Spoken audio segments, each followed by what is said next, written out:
Team, along with Sam Watson and his team, we're going to stand together and fight this disease.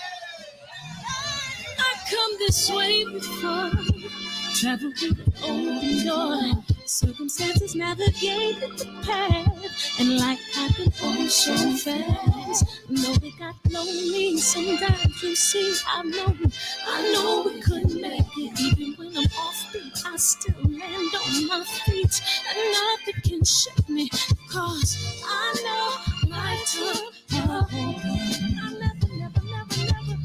This is where I am destined to be. I'm not ready to give up. I believe in the miracle of life. Life's a break with no rehearsal. Learn quickly, they'll come for your role. Games get played, can't take it personal. But the devil is a liar. Telling you the truth, hey. It's all in what you do, hey. Some things you gotta do, hey. It's fight for millions. Take a second, see the blessing in it. From much expected, much is given. Wanna make the living, now I'm giving back to children. Never let the power come first before your happiness. Yes, you can be the best if you go the distance. Mix a little sweat with your persistence. You know that the best things are never instant. Just shine up, let them see it brilliant. Get up, open up your eyes now. It's the moment of truth. No backing down. We're bringing it through like oh, for the children, it's a given. You gotta give it, be a blessing. This my personal statement. Run the game like I'm aces. Learn to develop patience, determined to be the greatest. Yeah, bobbing and weaving, they changing up like the seasons. Indigenous to the grind, so I do it for all my people. Jabbing the competition, back up against the ropes. You fighting for recognition. I'm fighting just to promote equality where we lack it. Our parents are slowing our road. I'm confident we'll make it. We focus on common goals. Yeah. Give back, give love, give something away. Never give up, stand tall to fight another day. 2 toes, 2 feet, I stand on the ground. I'm going soon and fight this final round. Life's a break with no rehearsal. Learn quickly, they'll come for your role. Games to play, can't take it personal. Cause the devil is a lie. Telling you the truth, hey. It's all in what you do, hey. Some things you gotta do, hey.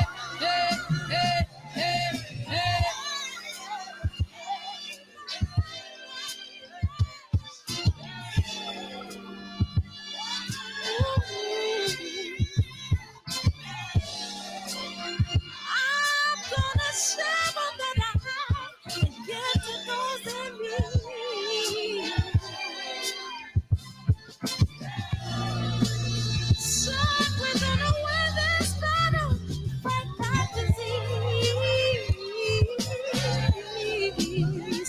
No one can support you, believe that's young. We've got to be. Hey, love is the word. What up, Demetrius? JP, what it do? Birdman. What's up, G Brown? What up, Club 57? You know what it do, West Virginia. What up, Ace? What's up, Hotep S. Dot? I am J. Lou. Who did I forget? Hotep. I got you. What's up, TB? AKA Pastor Pause. Carlos Copeland. That's interesting. Are you mixed, Carlos? That's interesting. That's an interesting name, Carlos Copeland. Mark West. We got Big Homie. KJ, Josh. Dark Skin Promotions. Oh man. What else? And that's it. I appreciate you, man. Let's get this trail on the road, man. And if you ain't got 9 Ys, man, go ahead and click the link in the comment section. Travel through that open door. This trailer getting people mad, man. Why y'all mad at the truth? What? I said Malcolm alleged that some of Elijah's women were underage secretaries, and can you expound on that? Yeah, I guess they were, because they were there. I seen them. I seen them myself. It's all true. It's all true. Good evening, Messenger. messenger.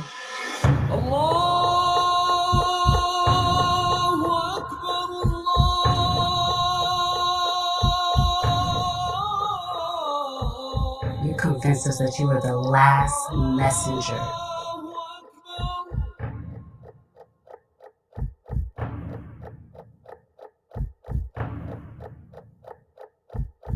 How many other bastard children do you have?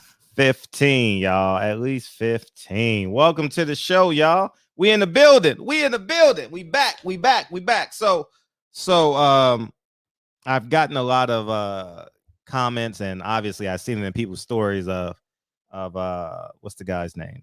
Riddenhouse crying on stage, right? And on stage, like, yeah, it was a theatrical performance. And also, you know, I just I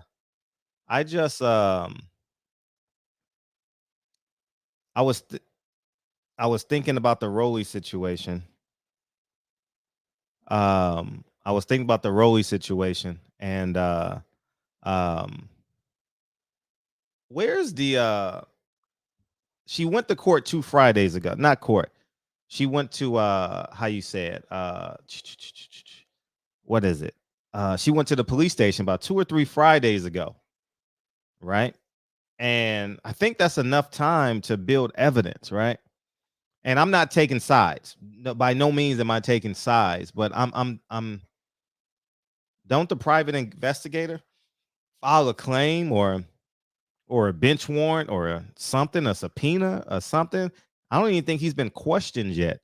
And I find it rather interesting that and the reason why I'm bringing this up because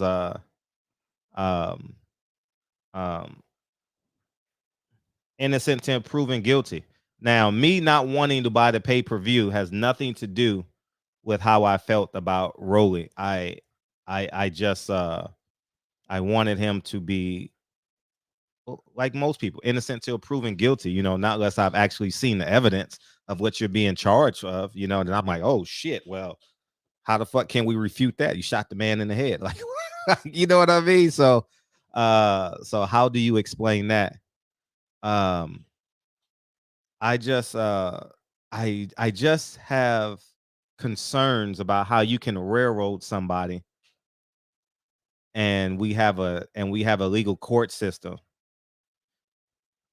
You know what I mean? We have a legal court system, and I've never defended Rollie. I have no aspirations to defend him, but I have a son as well, and I also have a daughter. So I was playing like ping pong police in my head, like, and I came to the realization, like, you're innocent till proven guilty, man. And imagine if that was my son, you know, shit, innocent till proven guilty. You know, the girl took 2 years, and I still stand on it. If she wanted to use this platform to tell her story, she's more than welcome to come on this platform and share her story. And so is Ro. I text Rollie today, but he didn't respond back to me. I should have called him, but I just didn't feel like talking. But I'm very interested in the bottom line. Like, I'm very interested in the bottom line. Like, the bottom line is she went to the police on Friday, which was 2 Fridays ago. So this would be 12 days. It's been 12 days since she went to the police. Today is Wednesday, right? And it's kind of weird to me. It's kind of weird to me that no charges have been brought up just yet. I haven't heard anything else. I don't know, but I was listening to Blue Blood last night, and then it transitioned to his live. He was eating like a burger or a sandwich, and then he brought up Tank's allegations. And I remember we did a few shows on Tank allegations, right? And we actually seen the videos. I saw the video on Shade Room on their on their Instagram feed. I actually saw that, and it's interesting. It's very, very interesting. Um, that we all actually saw Tank assault that girl. I don't know if it was his girlfriend, fiance, mother of his kid. Uh, and Tank, this would be his second or third fight since that incident. Third fight, you know. And by no means am I demonizing Tank, because innocent till proven guilty, not unless I've seen what actually happened. Right. I just said that before. If I see you commit the crime, I can't like say, oh no, I'm blind to the fact that you committed the crime. No, I saw it, and now it's up to your lawyers to do what they need to do. And but it's hard for me to watch someone get railroaded. You understand what I'm saying? Like it's really challenging for me to to sit idle. It's I it's and some people may say, this ain't a battle. You should be talking about Fred or anything like that. But it's hard when I actually see it. And I know. So, so that's kind of where I'm at with this tonight, man. I'm very interested in what you guys have to say. Kyle Rittenhouse, I'll give my opinion on that right now. Um, I really don't have an opinion on Kyle Rittenhouse. You know, I don't know the particulars of the case. I just know he had an illegal gun. Um, in a big arena area at an event. But what I want to talk about more was, let me show you guys this. This is what I cared about, because I hadn't even been following the case until what made me want to look at it was the fact that it was on my timeline all day today. You know what I mean? And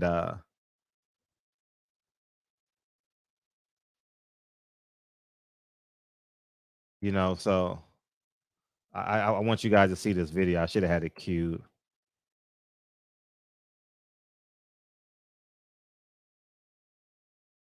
Should have had it queued. Damn.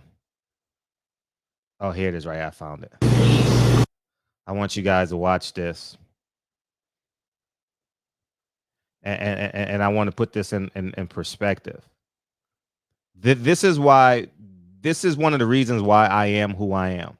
Okay, and I really couldn't care less about Rittenhouse, because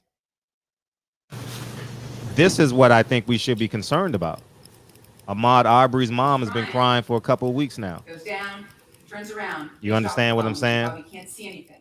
And I got to pause it so I don't get striked. But I think that's the bigger picture. You know what I mean? Like, she's been crying for 2 weeks, and in one day, this man gets more mentions than she has. I haven't seen no one post her, and I don't like that trauma on my page, so I don't really post it on my Instagram and stuff like that. But this is, in my opinion, I don't know why. I don't know why. And y'all can call in and help me understand, to give me perspective. Why do we care about that case when Ahmaud Arbery's mom is crying? Well, Mr. Bryan continues to drive up and continues to drive back down. At one point in the time, he mumbles to himself, I'm going to keep. I don't think we need to see it any longer, but it's a 45-second clip. Why do we need to see it? We're gonna get another example, maybe, I don't know, of the man getting off, man getting on. I don't know. You guys call it, but I think we should be exerting more energy in Ahmaud Arbery's case. You got one black juror on that case. I think all our resources should go there. And it's not the Ahmaud Arbery's case. It's those 3 young men that are on trial. So I want to correct myself, and this is why when there's 3 negative stories in a row about black people, many of y'all come in and say, why are you always talking about black people? Because I don't care about what they do over there. I really don't care. Like, I don't care. It's I don't care what happens in that case at all. I care.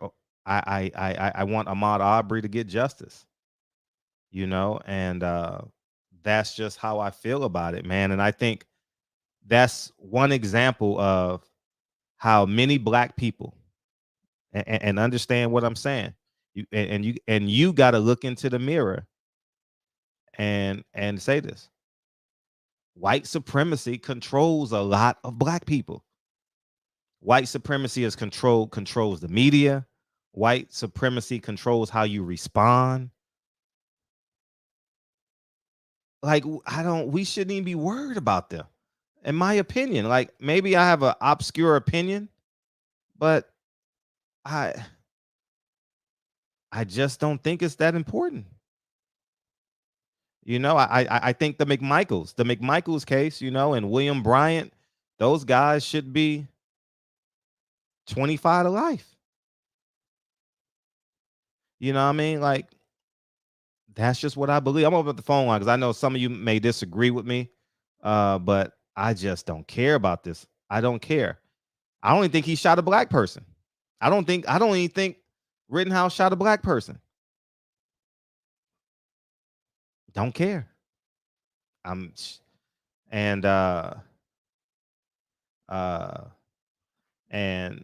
feel free to beam in and let's have this conversation. I'm very interested in what you guys have to say about this.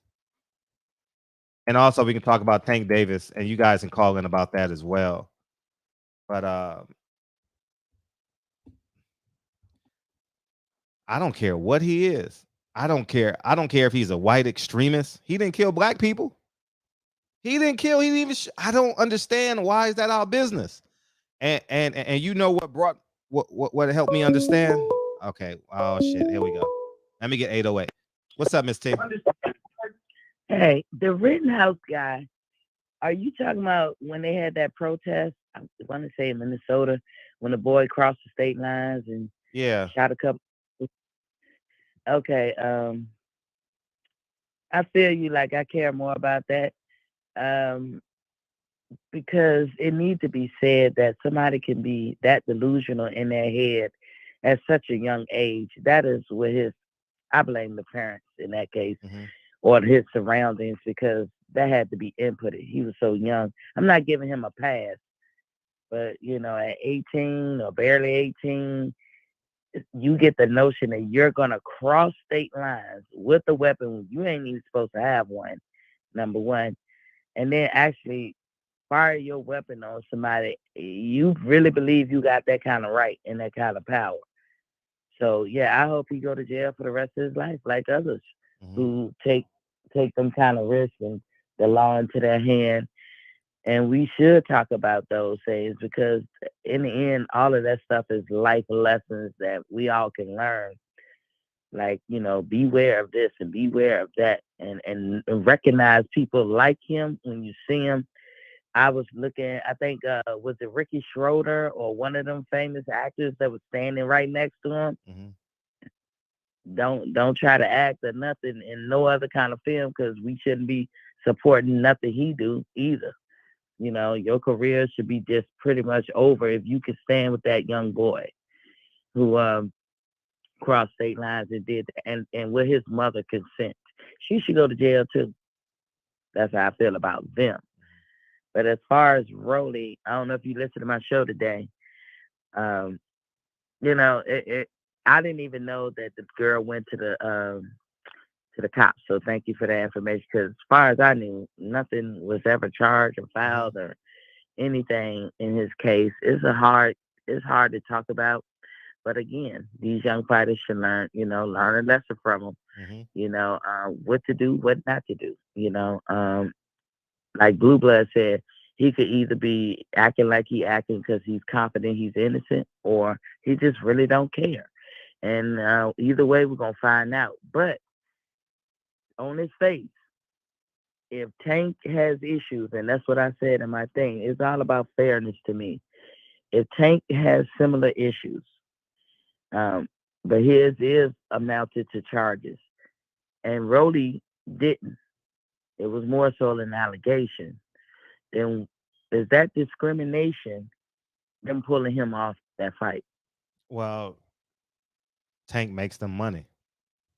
That's what the that's what the line is, man. And we did a show on Tank Davis that night about him maturity and protecting women. I remember we did a whole show on it, and we actually saw that clip. We saw Adrian Broner's manager run right behind him into the backstage where he carried that girl. He carried her with one hand, and escorted and forced her out of the basketball game. We all saw it. We showed it on the show. So Mm. um um it's and I know Rollie is not the guy that we want to get behind, but it's hard when a person of color is being railroaded, potentially railroaded. You know what I mean? And the person he's being railroaded against potentially, we actually saw a video clip of him being violent towards a woman. I'm on the side of, and I know how I feel about Floyd. I like Floyd and everything, but it's unfair. It's in my opinion discrimination. Because like you said, innocent until proven guilty. I thought this how this country was supposed to be. I thought that I was fighting when I fought in the war and was in the military, that I was fighting for our constitution and laws and policies. And one of them is due process and innocent to proven guilty. I'm not standing here saying that I believe the girl or don't believe it. I'm like you on that. I wasn't there, so I can't speak intelligently on none of that. But it's supposed to be business as usual until you have your due process. If you could pull Rollie off a card, and this is, in boxing, opportunities are far and in between. If you could pull him off a card where he stand to make the highest paycheck that he ever did, probably get exposure. You never know what it could do for his career. Then you got to do the same thing to the other side of the equation. I look at it like it's discrimination, and I also feel like if this was the goal of the girl and it's not true, if it's not true, or she didn't want to take it no further than just that, then there has to be accountability for that as well. You know, Take has a recourse. I mean, I guess he letting it play out, and I would definitely take them to court. When I say them, all of them. I want the money I was going to get for the fight. Um, you cannot besmirch people reputation so callously. Um, you have to take care of that. But I don't agree when people say, "Why you wait that long?" Because that's just how things work. One of the ladies on my panel said, "You either gonna fight or flight, you're gonna fear, or you're gonna freeze." And most people freeze. And sometimes the brain will suppress things until you are ready to handle it. That is a defense mechanism in all of our bodies. And so that's why some people wait for a while to bring something up. But it's about timing and it's about knowing your audience. And a person who's a victim know that they pretty much probably going to get victimized again. So it really has to be about timing. And that's all I was saying. If this was just something to besmirch his character, just to, dick him out of whatever opportunities he had, then Rollie need to seek some kind of recourse for that, because that's not right. And, I ain't caking for Rollie neither. But that's all I wanted to say. As far as Riddenhouse, he need to get 30 years. He need to grow up in prison since his parents didn't want to teach him right. But that's all I had to say for him. And happy Veterans Day. Oh, yeah. It is Veterans Day. Thank you. Thank you. Thank you. Happy Veterans Day to everyone who's listening out there. On behalf of everyone in the shop, L Dub just mentioned it in the chat. On behalf of everyone, TB, he's about to come on after Kevin Brower. Happy Veterans Day. And thank you. I appreciate it. Thank y'all. For sure. But let me clear the lines. I appreciate you, Mr. All right. Thank Bye-bye. you. Marky Dan, Rollie could sue Floyd before he got so much money. He could see it's hard to sue multi-millionaires because they're gonna bleed you out in court. You know what I mean? It's just that simple. So you got to have a lawyer take it up on contingency because Floyd will say, "How much is Rollie worth? 150,000? All right, he could take me to court, no problem. No problem. No problem. No problem. He could take me to court, not a problem. I'll just bleed him out. You know, what's up? What's up? What's up? What's up, Fred? How you feel? Man, as far as that Kyle, what's his last name? Riddenhouse? Yeah, Ridding, what up? Yeah, yes. Man, I got a feeling that he is going to get off. I really do. I think that they're gonna say something like that. Was it insanity or some shit like that? Like I don't think that he's going to do any kind of like real time. Like I don't know. I can't see it. I can't see it happening. And then that fake ass cry or whatever he was trying to do on the stand, like, man, get your ass out of here, man. That shit crazy though. But anyways, how are you doing tonight, man? I'm good. I'm great. I appreciate you asking. I'm really good. We all over, not all over the place, but these are real concentrated topics, you know, that's gonna get reacted by all of us. I just think we should be more focused on the McMichaels, you know, like I hadn't even looked at this case. Today was the first day I actually looked at this case because I didn't care. I was more interested in the McMichaels case. And I think the last name is William Bryant, the other guy. Because there's only one black juror on that case. Yeah, I was actually reading something about that. Like, but to be honest with you, like I had like forgot about this case. Well, not necessarily like forgot about it. It wasn't out there. Like you know what I mean? Like it wasn't all up and down on like timelines and stuff. Like so I didn't really like think about it that much. But every once in a while, you know, I would kind of like see something about it. But man, that is some sad stuff, man. His mom sitting in the damn courtroom having to just watch that video over and over and over again, man. Dude, I couldn't even imagine. Arm blown off. Man. The details of that is just disheartening. Yeah, man. Yeah, it's sad. But as far as Rollie goes, I think that his situation that is kind of like that it is messed up because you know he got taken off that fight based off of allegations. And you know what I mean? Like nobody, like there was no like truth to be found yet. There was no kind of like investigation, no none of that. I mean, I think it's all just fucked up, man. Like, but isn't this like we shouldn't be like surprised by this because I don't. In the past couple of years, why it seemed like every time a black man, well, not every time, but it's starting to happen a lot more often now. And anytime that a man has something big coming up or something big happening, some shit like this comes out, isn't it just kind of like funny though? You know what I mean? Like I'm not saying that he like didn't do it or nothing like that, but I don't know, man. Shit just starting to look a little strange to me. You know? But that's my call though, Fred. I appreciate it, bro. Yeah. Yeah, it may be kind of odd, you know. I'm gonna get Sadai while you're going somewhere, Terrence Bailey. What's up? Unmute yourself. Forget it. All right. What's up, Terrence? Hey, what's going on, Fred? How you feel? How you feel? Happy Veterans Day. I appreciate it. Thank you. Yeah, for sure. Happy Veterans Day, and thank you. And I want to say Happy Veterans Day to all the brothers and sisters that's in the chat and who are going to view this video after the fact, who served or who have lost somebody in combat or to suicide. So Happy Veterans Day to you.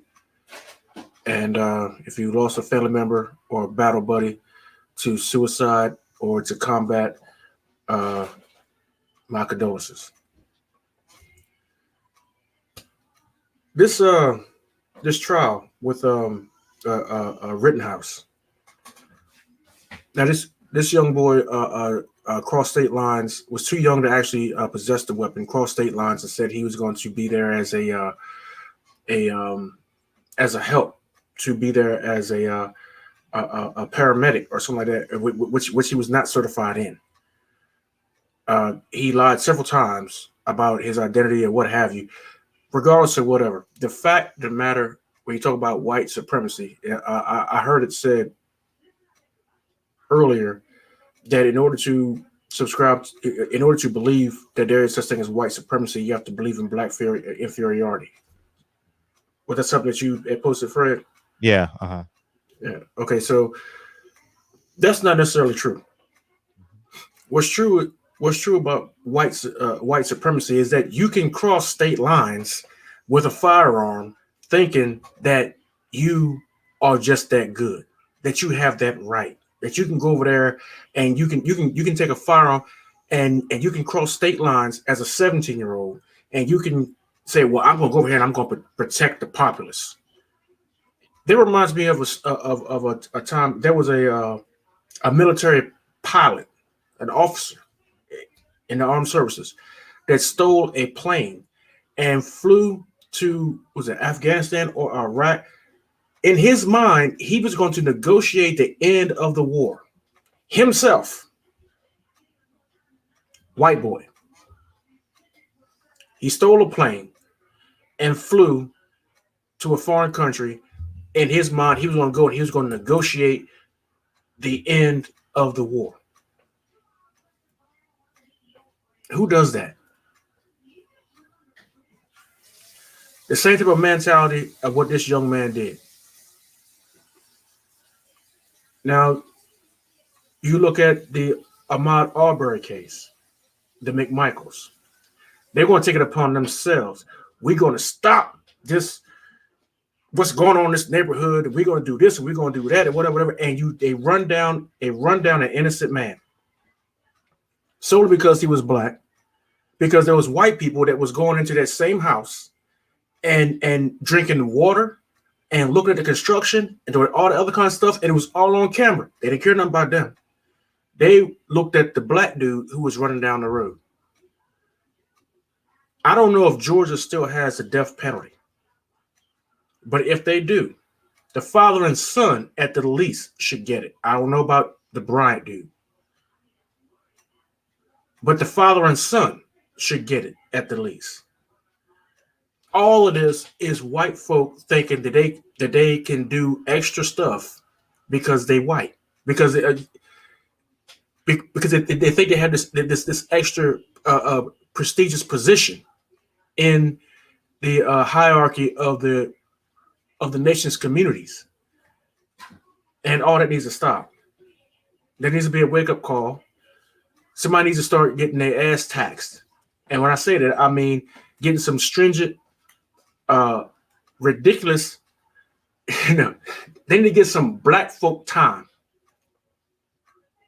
in prison. White folk need to start getting black folk sentences. You know what I'm saying? That's what needs to start happening. Start giving these people black folk crack $20 crack sentences, and you'll see some things will change. It's not black folk say, okay, well, that's white supremacy. That's not saying that we are acknowledging the fact that, or we not acknowledge the fact, but we are saying that we are lesser. It's like, no, if I do that, you'll put me under the jail. You'll build a jail for me if I do that. But this some bitch can get away with it. And he'll get less time than if he'll get less time to me for killing somebody than if I go here and sell a dime bag. I'll get more time than him for selling a dime bag than what he will for killing somebody. And this is why it tells you, and this is why you know slavery is still real and it's still prevalent. Because they're always trying to get black bodies in these institutions in order to keep us from voting, in order to get free labor, in order to do all this other kind of crap. Stuff that will, stuff that's not even made mainstream yet, because there's a lot of things in the government that's not even been made to, not even made available for public consumption as far as information goes. So you don't know what they, what they really doing. This is why black folk, you need to get out here when these people is running for office. You need to try to have personal conversation with these people and try to find out exactly where they going at, exactly where their mind is at, or whatever. And then and if you vote for them, as soon as they get in office and they do the opposite of what they said they was going to do, then you need the same way you campaign to get them in, you campaign to get them out. Putting somebody in office doesn't stop putting them in office. They are still accountable. You can also campaign to get their asses out. Just saying. On that, Fred, I'm out. I wanted to ask you a question though. What's that? If you believe in white supremacy, who's not supreme to them? Who's supreme? Who's not supreme to them? Yeah, they know who's supreme. That's why they try. That's why they try so hard to keep us down. They do what they do. You're not gonna try to keep a people down that you know is not a problem to you. You get what I'm saying? This is why the Republican Party is trying not to let us vote in the South. This is why they are taking down polling places. This is why they're doing all the stuff that they're doing, because they know that. All right, J. Edgar Hoover. What did he say was the biggest threat to the United States? Black unity. They all subscribe to this same thing. So the thing is that they're going to promote that white supremacist attitude because they don't want to lose power, because they know worldwide. That makes us inferior. That from your perspective, that makes black people inferior. No, it doesn't. They know that they are inferior and are acting as an inferior people. They are doing defense. But if you're saying white people have supreme power, then everyone else is inferior to them by definition. No, I'm not saying that at all.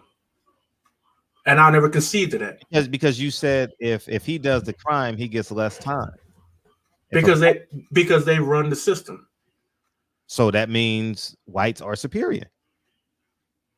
Hold on. Okay. In what context are you talking about? In what way? Explain. By your definition, you said if he needs to do a black person's time. Not by my definition. No, but by what you said. You said they need to do black people's time. Yeah, the time they give us, they need to receive. Yeah. So what I'm saying is, by you saying that means white people do less time. White people get less punishment for doing the same crime. Because they're handing out the punishment. Yeah, so that makes them superior. Okay. They are superior because we are not recognizing our power. They have these positions because we don't recognize our power. Does that make sense? Yeah, I agree with that, and I want that to be true.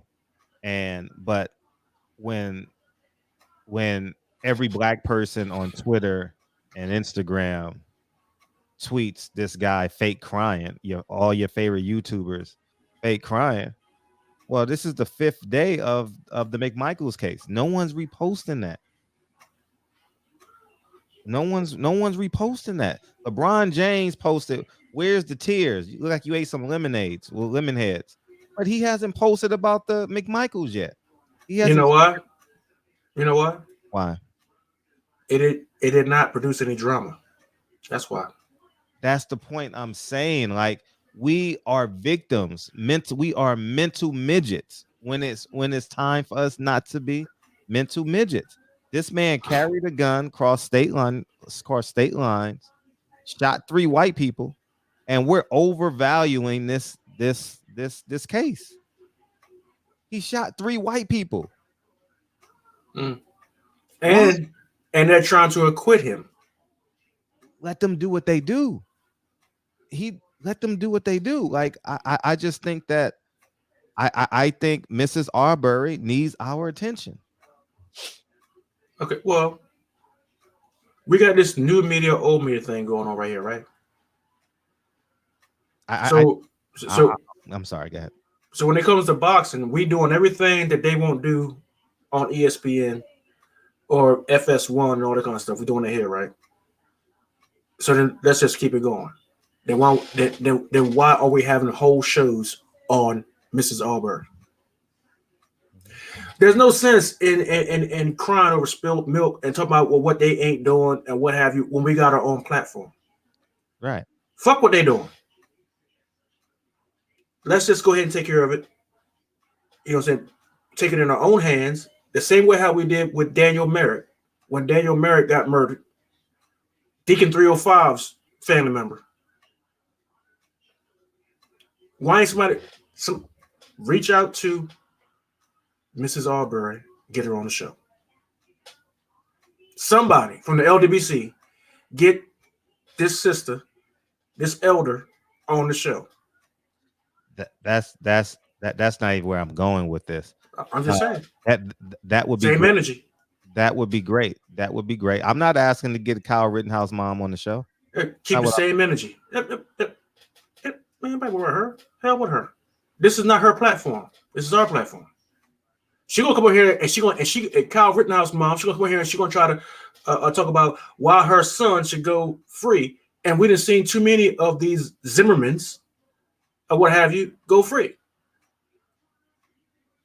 We don't need her. We need Ahmad's mom. Like you just said, out of your own words. Why are we not giving them the attention? And why we talked about this white boy? And what you said in so many words. Mm-hmm. So why are we getting her on the show? Hell with Rittenhouse. She can go to hell. I agree. According to this conversation, she can go to hell. I agree with you. I'm not talking about a conversation between 2 black men. I'm just talking about what I saw on all my social media platforms. A screenshot of this man crying. And I'm sitting there like, Ahmaud Arbery been crying for a week. And no one's reposting that. And that's why I say we need to stop worrying about their business. I think we eliminate 90% of our problem when we disassociate ourselves from them and build from within. And when I'm talking about build from within, build from your household, your circle of influence. You know, I am a direct descendant of building from within. You know, I don't experience tangible racism. Like, you know what I mean? Like I really don't experience that often. Systemic racism, yes. I mean, that's why I don't go to courthouse. I don't call the police. I eliminate all that out of my life. And I think us hashtagging Kyle Rittenhouse, fake crying, great acting, we're sick. We're sick people. That this man carried a gun, crossed state lines, shot 3 white people, and one state over, the McMichaels shot a kid that I do damn near every morning. Run by, I live in a predominantly house community, like where it's nothing but homes, right? Run by homes. If I see some construction coming up, I'll stop and talk to the foremen or the workers. If the door is open, if there's a window, I'll peek in. I do that commonly. That's my life. I do the same thing. Yes. So the point I'm making is we are sick people as a whole. We are so sick that we're worried about a white man shooting 3 white people when Ahmaud Arbery's mom's been crying for 5 days.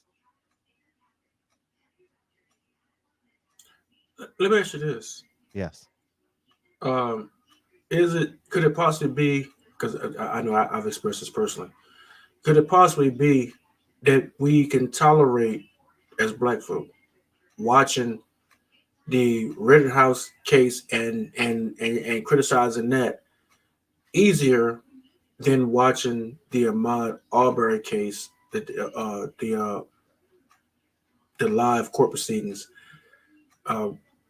We find that harder to watch. White people triggers us. Media triggers us, and that's the problem we have. It's she's been crying for 5 days. She's been sitting in the same seat crying for 5 days.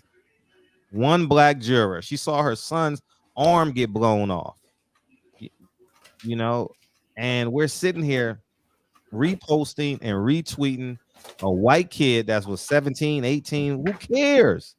He shot 3 white people, killed 2 people. I'm not eliminating myself from humanity, but I'm drawing the line. I'm drawing the line as it pertains to our sickness. We are so sick that we are worried about a white man killing 2 white people. Look, you said we're sick.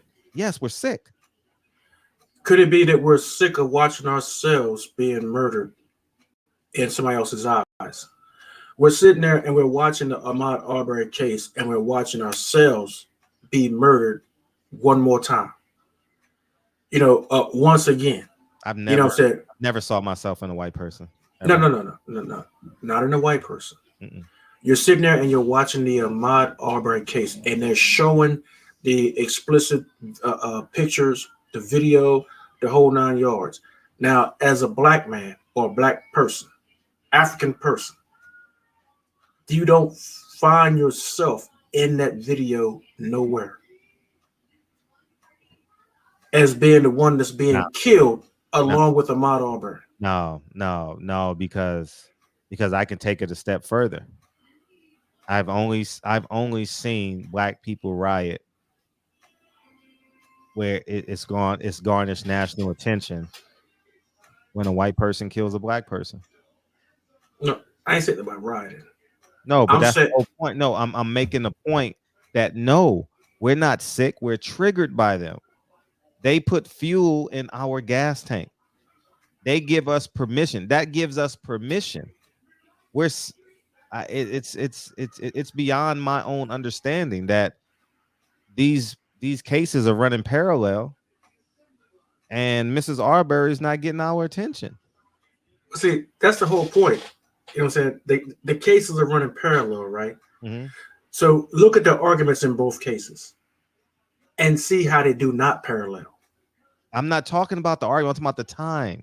The time. We're giving this white kid, this 18-year-old white kid, the benefit of the doubt. Not the we're publicizing him. On HLN, the Arbery case is on. The whole thing is on. That's not what I'm talking about. I'm talking about us. Okay. Us. I'm talking about go to your social medias. Go look at your favorite YouTuber. They talking about Kyle Rittenhouse. Yeah, they're clowning him. I don't see where anybody's going to be any real play. They actually clown him and saying this is a fool. He did this and he needs to go to prison. That's what I've seen. If you see something different. But on the Ahmaud Arbery case, like you said, I'm not seeing it nowhere on my timeline at all. It's the McMichael's case, just like it wasn't a George Floyd trial. It was the McMichael's case. Yeah, I'm not seeing it on my timeline anywhere at all. I have to go and actually watch it on TV like I've been doing every day, and I sit there and watch it, but it's not on social media. You're right. I saw at least I intentionally spent 20 minutes going through my time feed. I rarely go through my time feed because whoever I'm interested in is always in my top 10, like when you scroll. And I said, let me just scroll down and let me watch people's stories.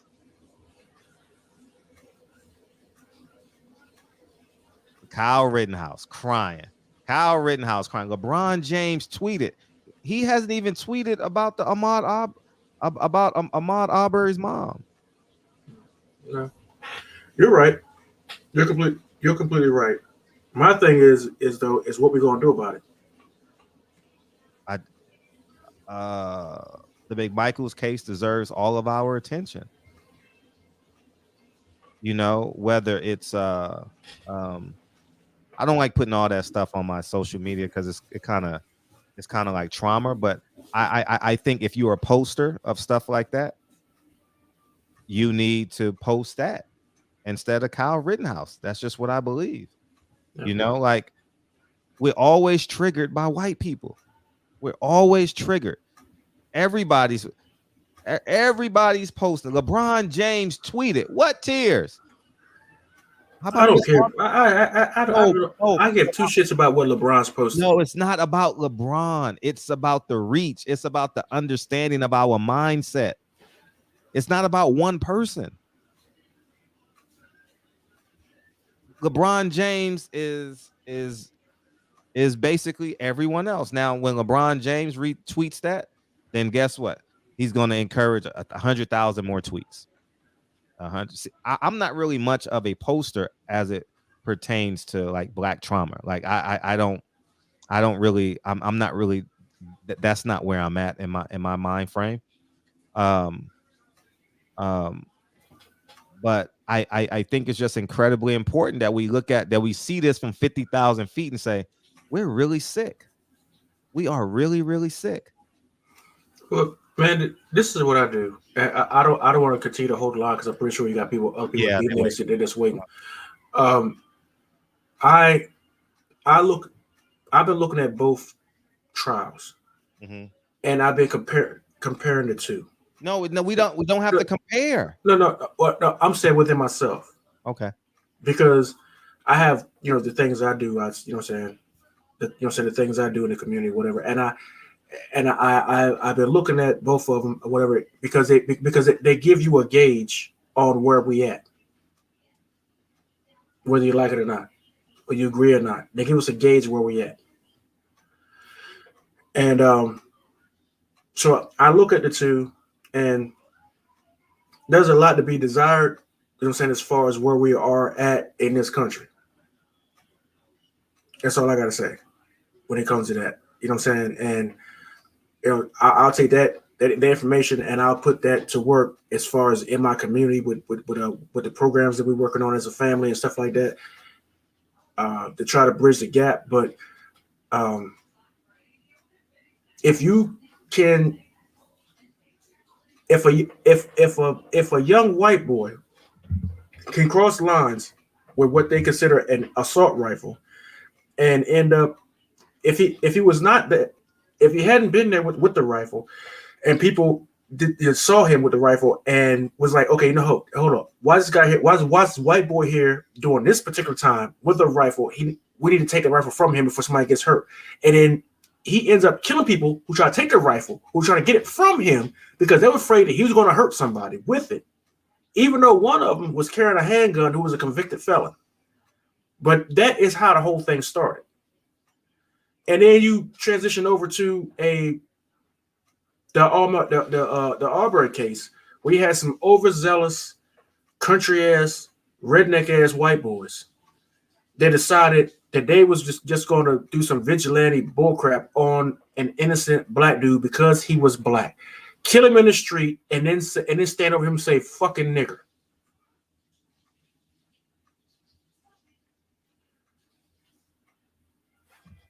There's a whole lot wrong with these scenarios.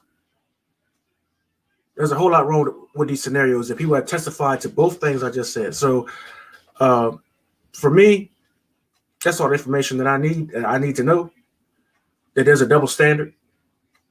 It's always been for 400 years. How you 17 years old and crossing lines with an assault rifle? 17 years old. Because you're white. You think you can do that. Somebody told you that you could do that. Society told you that you could do that. And society told the McMichaels, and the fact that the father is a retired police officer who was still in possession of a police issued revolver that he should have turned in. So which he had a stolen weapon in his possession, but he felt like he felt as though that he could do that. You get what I'm saying?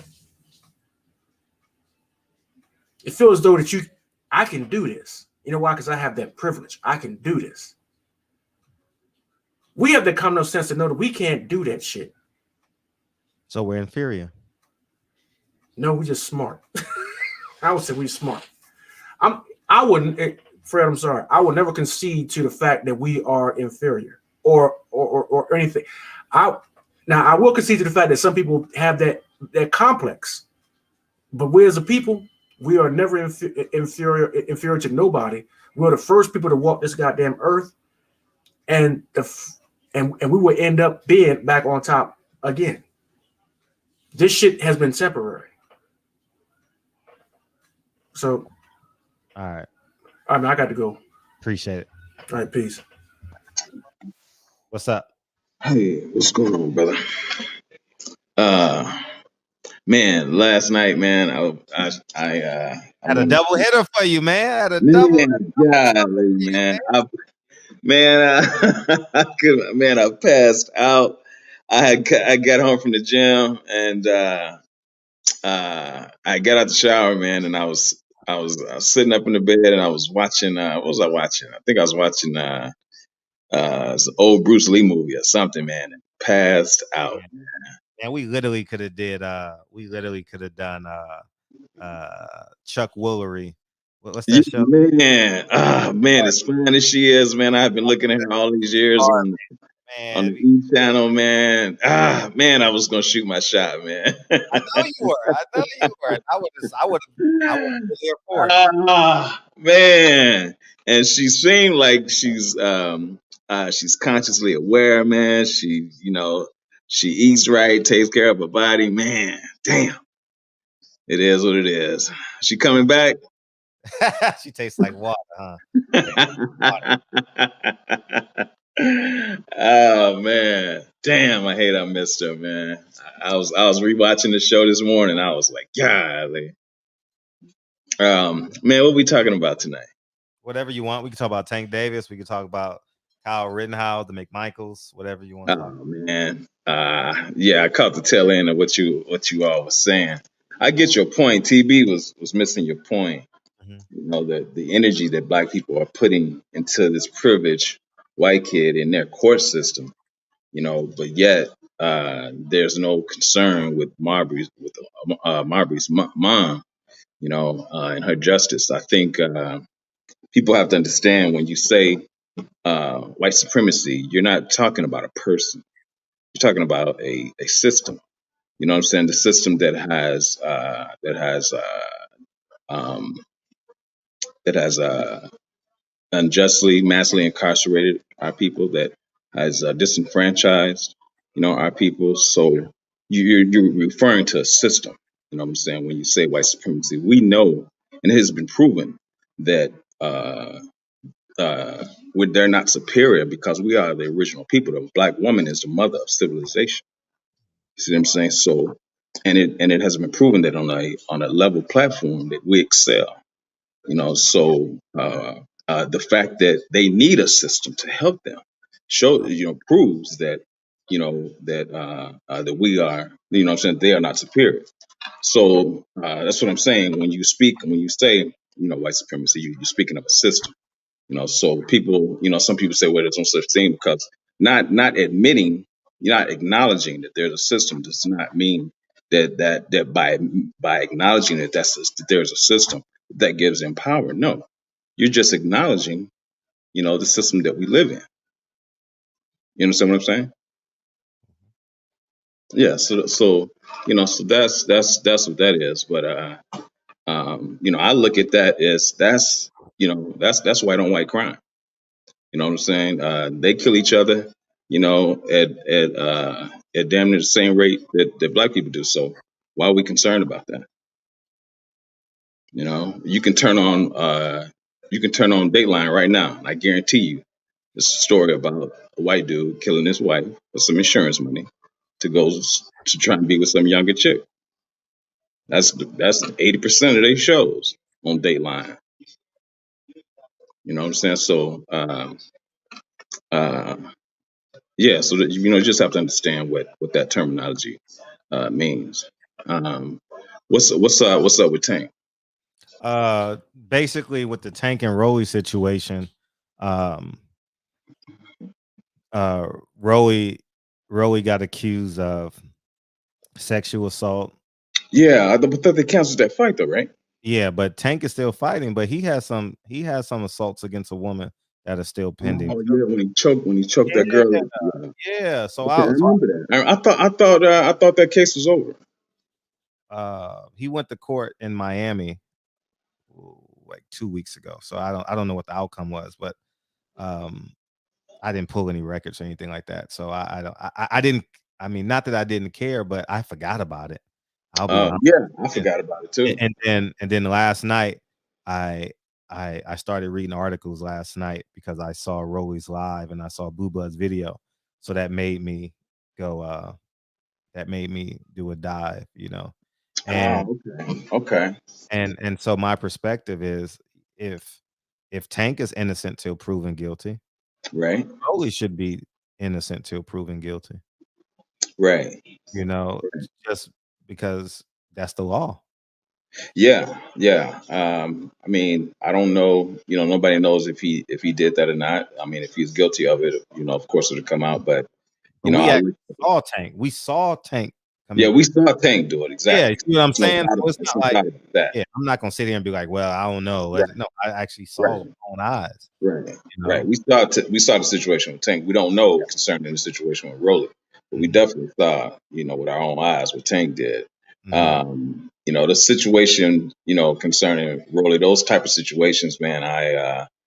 What makes me mad about that is that when this stuff happens, man, these women wait 10, 15, 20 years to say something. You know what I'm saying? In view of that traumatized, what I'm saying, then where's the police report that night? Why would you wait 10, 15, 20 years to come out and do? That's the only thing that I don't like about those type of allegations, man, because of course it makes it bad for women who have actually been, assaulted. Again, we don't know if he did this or not, but I'm sure it'll come out. Right. Uh, But it'll be 2 weeks on Friday. No charges have been found. really, Yeah, so that's why I'm kind of weirded, not weirded out, but I just sit back and I just let things unfold. And I'm like, Tank right? has been going to court. Tank has a jury trial. Um, um, in the first quarter of next year.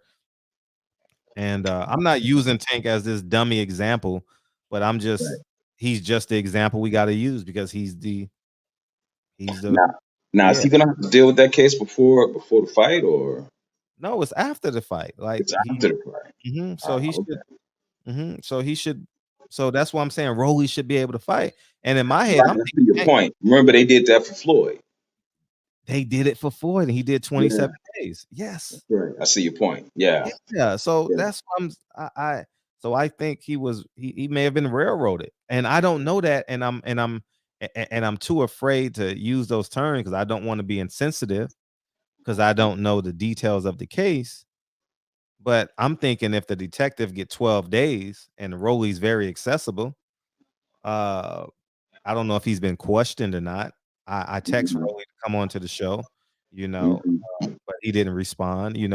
And and I give it the same energy because it's a crime. Like I remember when Kovalev did it, I gave it the same energy. right. Yeah, didn't you have I the had the woman that he victim, attacked? Didn't yeah, she come on the show? yeah, I had the victim on the show too. I didn't care if she Yeah, was white. I I right, I I just saw a professional fighter that right. fights the men for a living punch a woman in the face. Yeah, that's some foul That's all shit. I think of. Like I don't play favorites as it comes to that. So Right, uh right. um and I only know one way to do it. And you've known me for some years. That's Yeah, um so um It's just I'm gonna wait another week or 2 or 3 weeks. I don't know, but and then I'm just gonna say he was railroaded because a month is enough time, right? Right. 12 days is enough time. I just Real. from where I come from, 12 days is enough time Right. to create a case. Right. And so yeah, but I'm gonna give it to the fight, the week of the fight. The week of the After fight. after the Floyd, not Floyd Mayweather. What's that guy's a fight next week? It's a good fight. Uh, you talking about you're not talking Porter about and Bud. Porter. Porter and Bud. Yes. Okay. Porter and Bud. What's Yeah. that guy? I no, I totally forgot. I totally, you know, I be I wish I was that good to do that on purpose. Right. Now I want to do it on purpose. You know what I mean? What's that name again? Oh, Sean. That's his name, Sean. Right. But yeah, it's and listening to his live reminded me of Tank because I forgot that Tank had did that to that girl. He grabbed that girl. Yeah. I totally forgot about that. Damn. Yeah, see, you No know. shit. Wow. Mm-hmm. Yeah, man. And that hit and run. Remember we saw the video of the hit and run. I don't know if you were here that night. The hit and run on another on a car. Really? Yes. He ran. He escaped. Like not escaped, but he fled and then came back. Yeah, it's online. You can watch that shit. Who did Tank did that? Yeah. Wow. Nah. Okay, I'm gonna have to check that out. Damn. Yeah, and okay, and you know he's innocent until proven guilty. I guess not unless you saw it. I just know Rollie is going to be someone else in a year.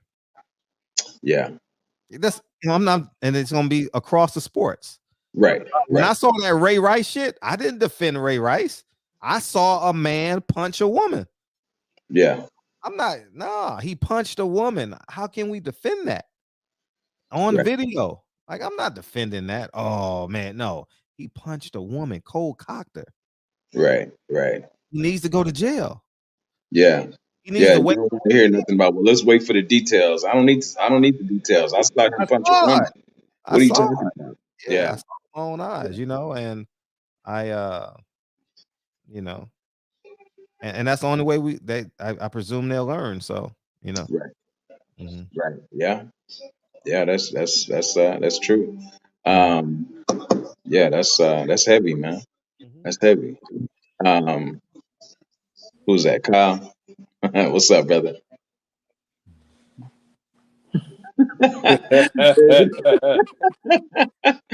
Man, I hate I miss Tanika last night, man. Golly. Man, I was getting ready to share just going off subject, but I was getting ready to share a little known Black history here. Did you know that during slavery, when slaves escaped, did you know that they sent messages to these slaves that were still there, and the women would braid hair, and in the braided hair was the route they were showing what roles to take. Mm-hmm. Did you know that? Mm-hmm. Yeah, I just found that out. I said, man, we are an exceptional people, man. Damn, man, that's something, isn't it? That is something, man. Wow. Mm-hmm. I never knew that. Yeah, I know. I never knew that, man. I said, wow, man, we are exceptional people, man. That's something, man. Yeah. That is something. Mm-hmm. And wow. Speaking of Black history, this is the first team to give a Black team a chance to play against white players in college basketball history. Shout out to Duke. Oh, Texas Southern? Who they play? No, they played North Carolina Central. North Carolina wasn't there a movie about that, Con? No, I don't know. Yeah, it was, but it's probably not the Duke situation. But yeah, you're right. Okay. Huh. Okay. That's what's up. What's your point on the Rollie situation, Kyle? as it pertains to as pertaining to him being innocent or not. Hey, I Miss mean, T. it's sticky, What's man. up? You know, it's sticky because we got to be careful with this cancel culture and not giving people a chance to let this shit play out. You know, Mhm. the court of public opinion is Yeah, that's right. running rapid. I didn't You think know what I'm about that. saying? That's And true. then the thing about that is, if he's innocent, nobody's gonna talk about him being innocent. They're just gonna talk about all the women that kind of popped out and said this or that. You know, Mm-hmm. we haven't heard Mm-hmm. anything from them ladies that was talking that shit about Deshaun Watson. They didn't even keep that same movement. You know what I'm saying? So it's kind of like You it's talking about the hard, brother man. It's a with the sticky situation massages? because you want to believe the girls, but then it's like, Are you referring to that brother yeah, with the massages? Is that what you're talking about? yeah. Okay, okay, okay. I just wanted to be sure it was the same person we were talking about. The Yeah. only thing is, it's like, dog, when they come out in droves, like hundreds of them, it's kind of like, all right, come on, man. What's the you know Right. what's the And that's jig? what You that's what know? I was saying. Yeah, yeah. Miss T, your Yeah. perspective on that. Well, like I had said earlier on my show, timing is everything. Um, I'm with Fred in the fact that nothing has come of it. No arrest has been made that I know about. I didn't even know that she went to the cops. I'm not seeing anything. So it becomes what it looked like. You did it to besmirch his character. And we shouldn't do that. We shouldn't, timing is everything. You can't say to a victim, male or woman, you should have waited or you should have did this, that, and the other. However, the victim has to know what's going to come of what they say, and you have to be ready for it. So that's why in the victim's case, they should consider the timing in which they release whatever information. To do it before in Rollie's case, his big fight, a big opportunity, Good opportunity, is right? probably his biggest check. Right. It becomes what it looked like. You know what I'm saying? And you have to be careful of that if you want to be taken seriously. There's nothing wrong, in my opinion, for her to wait till after the fight. Right after the fight, come out with your stuff and say what you got to say. This is you're not losing ground because you have waited in the first place. But to do it right before his fight, and then they take him off the roster, but yet his opponent has issues. Like Fred said, y'all did a whole show, and you didn't take him off. Right. So Rollie should have some recourse in all of this with the people who took him off the fight. I want That's my money. You was gonna pay me that's a for good the point. fight. You know the difference though? What? It was white women involved. That matters too. She, That matters all the okay, I way. didn't know that. The girl is white that's just accusing him of this? No, I mean, it was other girls that popped up. So, you know, Yeah, they said it was 8 other girls that popped up. Oh, okay. Hmm. yeah. I see somebody say, "That's right, Miss T. Let him get his dollars first." She's stupid. See, I wasn't even. I feel what you're saying, sir, but I wasn't even thinking on that level. I was thinking of you want somebody to take you seriously. Right. You come out before that, it looks like what it looks like. And so, are they gonna take you seriously now? But it kind of helped her out though to do it before the fight, because now it's like the money don't matter. See, if she did it after the fight, then it's like, oh, you only did that because he just had that fight, he got all that money. It's a catch-22. You It know, is. either way, niggas is gonna say, we don't believe her or they do believe her. At the end of the day, man, it's tough because it was so heinous. You know what I'm saying? The way that she talked about it was just it was crazy. It was And, vulgar. but Yeah. Was it a rape or was it just assault? Which one was? Because I never knew what it was. they said he forced his way up on her. It So was he took it. oral Oral. Yeah, he Ooh. forced Wait, the what? oral. Did you say oral? Yeah. Yeah, he forced the oral. He He forced made her do oral. oral on him. Yeah, he made her do it. Yeah, Oh. See, I never understood that either, dog. right. I never understood that either. That's one thing I never understood. Yeah, I don't want to go there. See, if I go, it's a slippery slope, man. It's a slippery slope. But I gotta ask this question: why not Yeah. just bite the motherfucker off? You know what I'm saying? Cause your head down and he can hit you and he can hurt you. Well, shit, he Karma hurt it said anyway. something, Either way, you but hurt. Karma said something profound on my show when we had ladies' night, and she said, "There's three things you'll go through: fight or flight, fear, and freeze. And the most common response is freeze. it's phrase. A lot of people can say what they gonna do in the moment, Right. but 9 times out of 10, what you're gonna do is freeze, and you're overthinking and you're nervous because you're in fear and you're looking for the back door to run because that's all you really want to do. But you gotta in your mind plan that strategically. Okay, if I run this way, he gonna catch me. If I run that way, you thinking too much. But it's the freeze is the first thing you normally do. That's how women are. See, that's the problem with women, man. Y'all think too damn much. The good and bad. You know what I'm saying? Because a dudes, we thinking like right now, like, hey nigga, nah, hell no, this ain't going down like this. But that's what you think, Kyle. Huh? Yeah, That's what you think. There's a lot of guys out there that have been molested and raped, and they never talk about it. Been raped and never said anything. That's true. That's true. Yeah, that's very true, Miss T. I just found out that my brother, something happened to him, and man, I couldn't believe it. And you couldn't have told me something. My brother is a street dude, and when he confided this in me, I said, "Bro, are you serious? I never all these years I never knew that happened." So, Champion Heart, did you ask him why did he wait to tell you? Like, what took him so long? I don't. His thing was he didn't want me to go to jail because he knew I would have done something to the dude because this dude was a friend of the family. He knew I would have went to jail. Yeah, and sometimes built in all of us, man and woman, is the defense mechanism, meaning your brain will suppress what you cannot handle right now.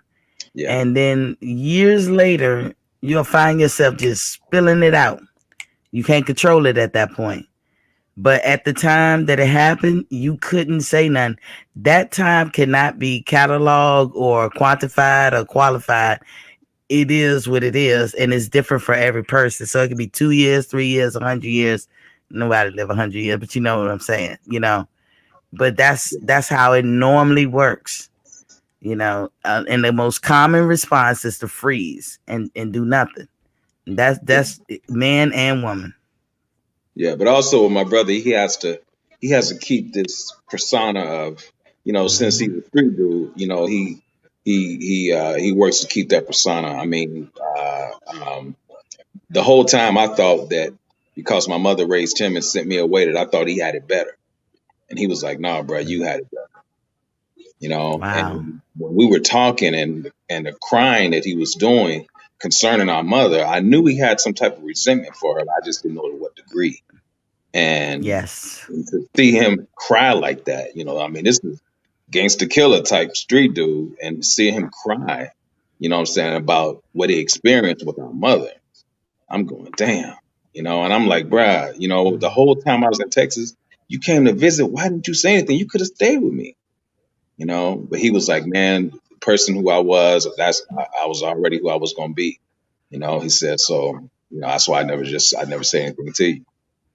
But now, here it is now. He's 45, I think, and it's coming out. I mean, every time we talk, man, we could be talking about anything else, and I bet, something, somehow it'll go to our mother, and because he says, man, I don't carry it, but it's always conversation.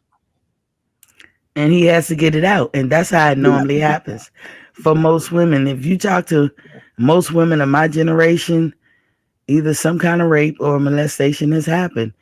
We suppress it, and then in our 40s, it'll be like just coming out, and you can't help it.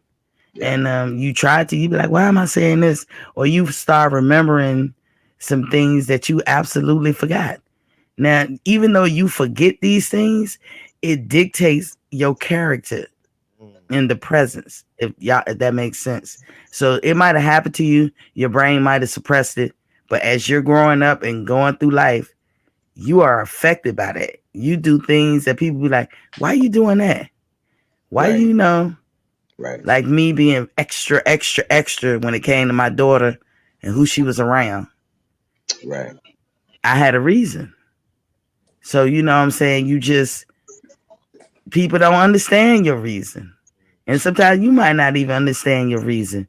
But then when you get to that age, like you said, your brother was, and it started falling out your mouth, then you be like, that's why I was like that.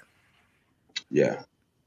You know? Yeah. It's like my sister, she suffers from depression. I never knew until about 2 years ago. And then all of the stuff that she did when we were growing up makes sense. Mm-hmm. You know? I don't know any women close to my age who hasn't been molested, raped, or something. I don't know any. None, to include myself. So I mean, you know, you get to a point where you can talk about it and it comes out. That's why it's hard for me to talk about this subject, even with the Rollie situation, because I wasn't there. And I know that there are some devious people in general, but some devious women who would derail a man. And you could come back later and say, you know what, I was lying. You know, somebody paid me to say it. His reputation cannot be mended. Exactly. After that, it's done. That's true. Yeah. And that's why it's not right. But to switch gears a minute, Fred, I wanted to get on that Rittenhouse and and the McMichaels a little bit more. You are right, and I like what TB was saying too.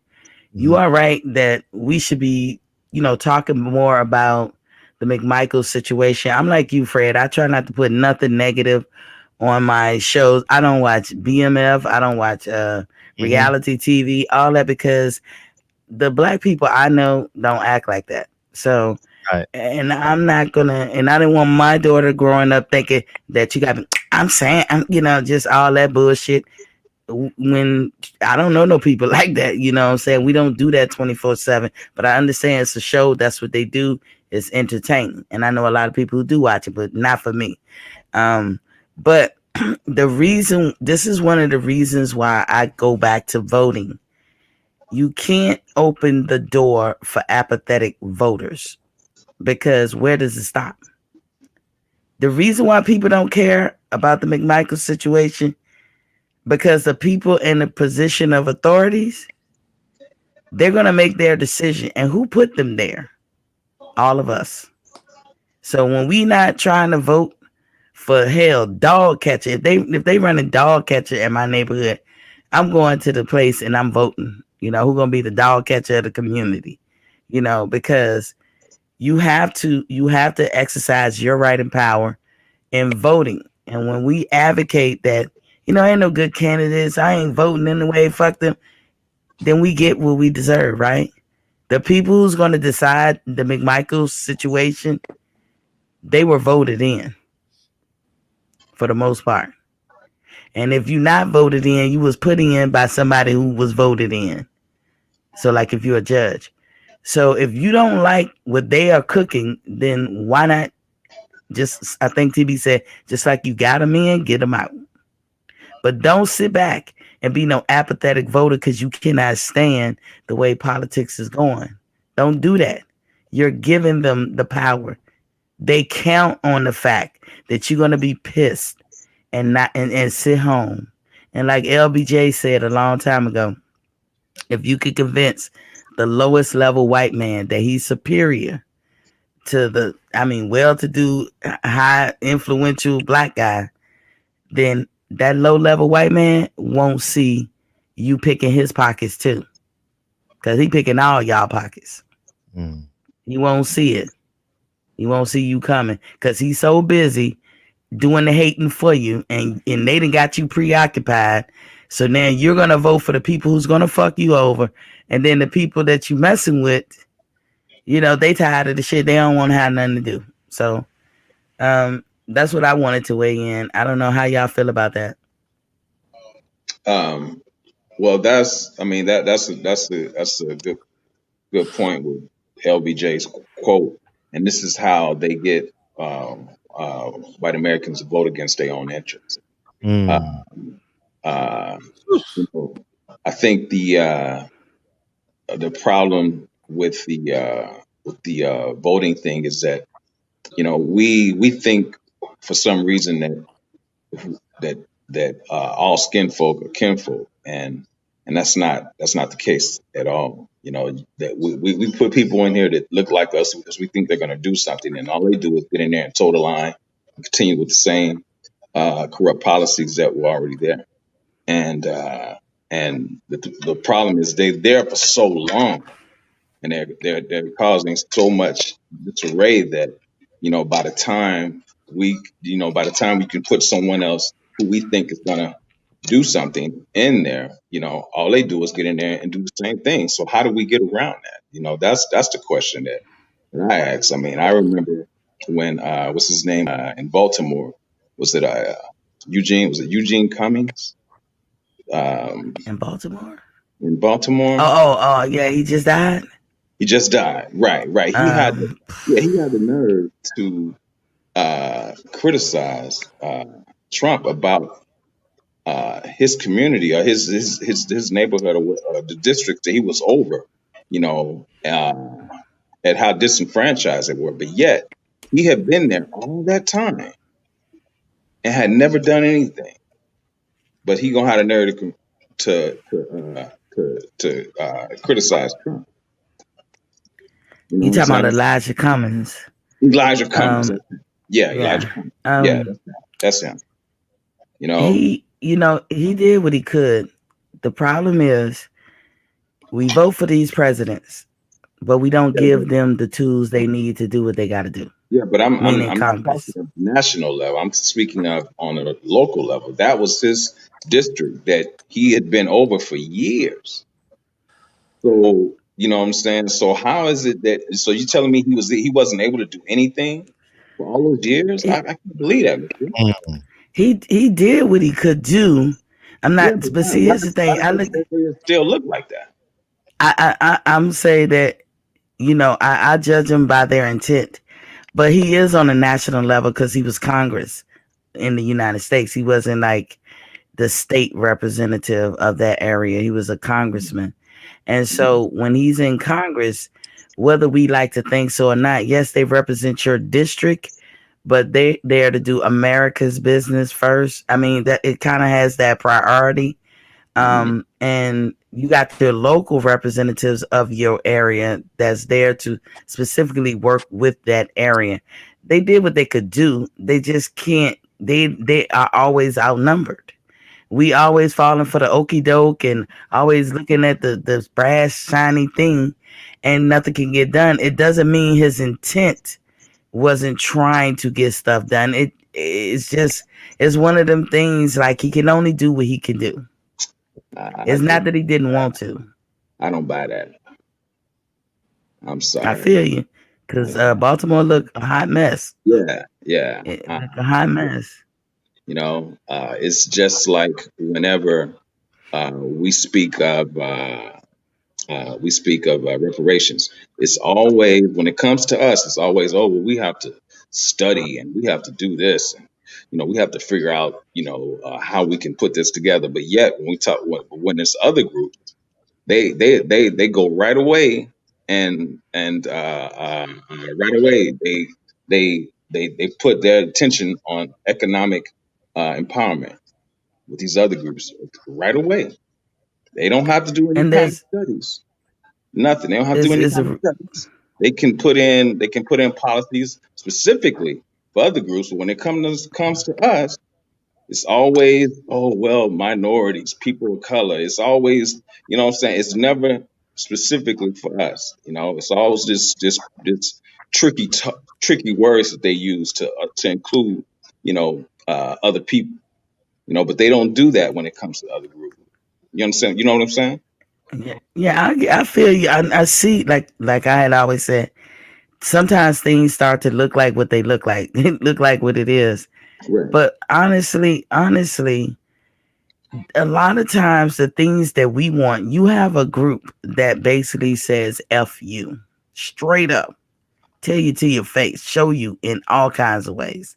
And in my opinion, today, I'm not talking about the past because all of them are liars, all of them are guilty.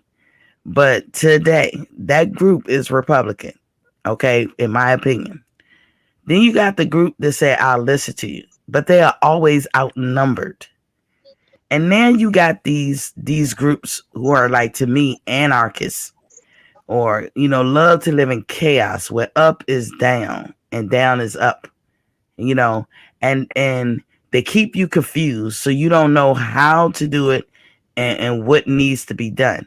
If you don't have the group to back you in numbers, whatever it is that they promise you that they was going to try to do, the best that they can do is try. That's all they could do. Like when Biden came in office, he had his back is against the wall. He has no, and I'm not excused because I haven't been looking at politics since June. I needed a break. But he has no representation. He got one Democrat from, is it West Virginia, Joe Manchin, that he might as well be a Republican. He throw monkey wrench after monkey wrench and everything. To me, I have to look at it in totality. He doesn't have the muscle to do what he promised. But for me, I go with the intent. He doesn't have the muscle. If he had the muscle, Go ahead, champion. we'll see.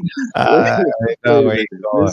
So why is it that he can right away put in policies specifically for Asian people to protect them for what they are calling Asian hate? He did that with no problem. Why is it that he was able to that right now they're ready to give people who aren't even U.S. citizens over $400,000 a piece? Okay, because they're saying, oh well, this was a lawsuit for the families that were separated when they were doing the what was it? Um, Shit, God damn it! When they Are you had talking those, about immigrants? yeah. You see what I'm saying? The families were separated, but yet, I mean, he's doing that. He's bringing over 120,000 Afghans Mhm. that they are allotting money for these people to give them an economic boost so that they can fix their lives from what's happening there in their country. I mean, he can do all these other things with no problem, Miss T. But whenever it comes to us, oh well, he got a monkey wrench thrown at him. Oh well, he can't do this. Oh well, he can't. But yet these other groups he can do specifically for them with no problem at all. As I far as don't, the I don't, immigrants, I like I said, don't, I don't understand that. I haven't been following politics since about June, and that's because I needed a break because I consumed it like 24/7 back in the day. Right.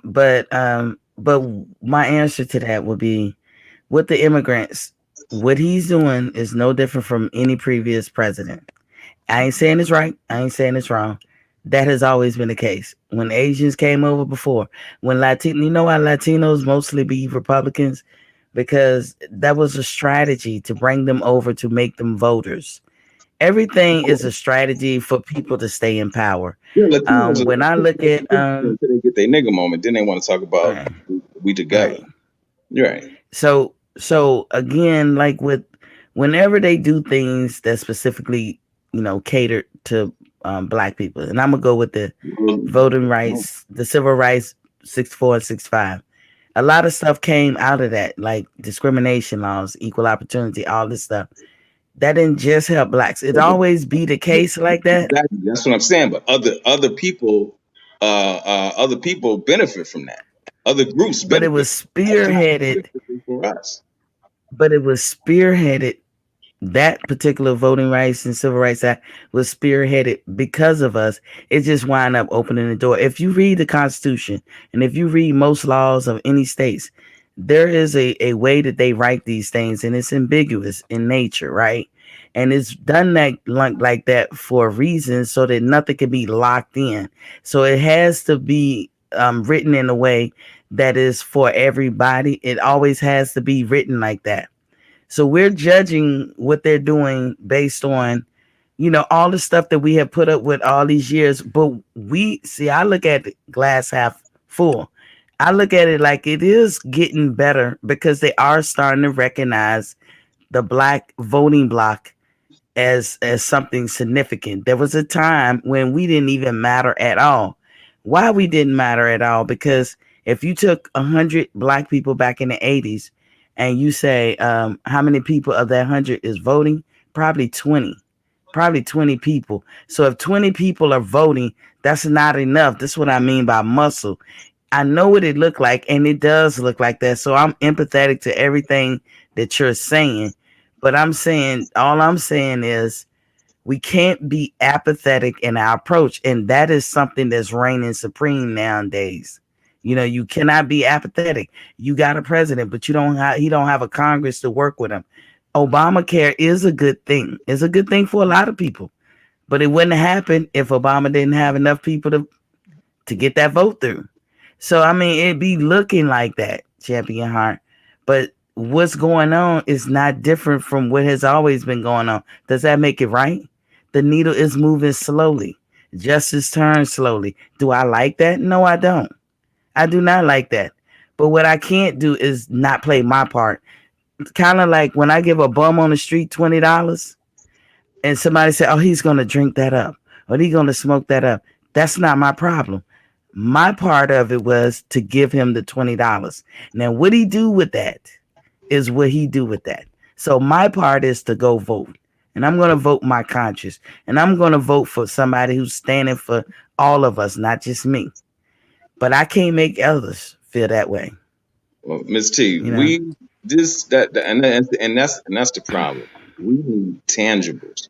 We don't need symbolic victories. We got to get out of that being concerned about everyone else. When the foot has been on our throat for over 400 years, why are we still concerned about everybody else? But what are we doing about it? Where What are do you? the people who feel like you, who's running for office? There's some That's people out there who can do what I that. said earlier. That's what I said earlier. Notice this is why when we think that uh, we are putting someone in office that looks like us, is going to do something, and the first thing they do is go in there and toe the line. Right. That So was I my mean, point. That was my whole point when saying that. but like Because TB said, you get them in, you can get them out too. But we can't. And I think Fred have said this a long time ago. Okay, don't say nothing about the I might have it wrong, Fred. When you were saying don't say nothing about the oppression and all of what we gonna do about it. Yes, we know it's unfair. Yes, but what we gonna do about it? Did I run for office? I didn't. I'm happy with my part in voting. I vote every time all year round. Never fails. The guy who's my representative, I don't like him. I don't vote for him ever, but he keeps winning. What do? I go out there and I'm making sure my neighbors vote. I'm on my Facebook. I'm telling everybody but Santa Claus, hey, it's voting time today. But then my experience right now is I'm running against a whole bunch or running up against a whole lot of apathetic voters. And I don't like that. I personally don't like that. Because that's a recipe for anarchy. Anarchy ain't gonna get you nowhere. Nowhere. Some of these politicians don't even come out until it's time to vote. But because most of us hate the other ones that's always out there, we're going to go ahead and run and vote for them. And they're going to get there and do the same thing. Either a person has integrity and morals or they don't. When you notice that they don't, the same way you got them in, the same way you should get them out. But apathy is not the answer to me. It's just not the answer. You know, I call that insanity, doing the same thing uh, over and over again and expecting different results. You know, this parties that we think have our best interests in mind has shown us over and over that they don't give a damn about us. But yet we continue to go in there and give them our vote, expecting them to do something. When I relate it to an abused woman in a an abused marriage, thinking that if she just shows her husband how much he loves her, that he'll stop beating her. I related to that to the same thing. You know, Dr. Claude Anderson has laid a blueprint on what we need to do, and Black people just aren't listening. And we can't continue to do what I call insanity. We have to at some point understand that we're going to have to start our own grassroots organizations that have our best interests in mind. But we're talking, we're not doing. If you put up an independent person, now I'm a lawyer Democrat, full disclosure. Ice Cube was a perfect example. And Did he run for office? You see how they played him off. Yeah, let me read this. Run for office. Go ahead, brother. Read the. No. Marky there. Watson, I love you, champion. Watson is my boy, but had 40 different massage therapists in less than 2 years. You know, he like different flavors, man. You know what I mean? Yeah, you know, he was living his best life, and he was rich, and it was a write-off. It was therapy. What's up, Dana? Dana, now the problem is it costs $3 to $4 million to unseat one of the political figures, and Cummings only rep the white community that was in his district. He ain't even live in that area he rep. Damn. Yeah. Wow. Yeah, they be having 2 homes and shit, you know? Yeah. Dana Jones double back. When Biden cut funding for HBCUs, not one Black congressperson in office or vice president said anything about it. Not even the mainstream media. Why should they? Right.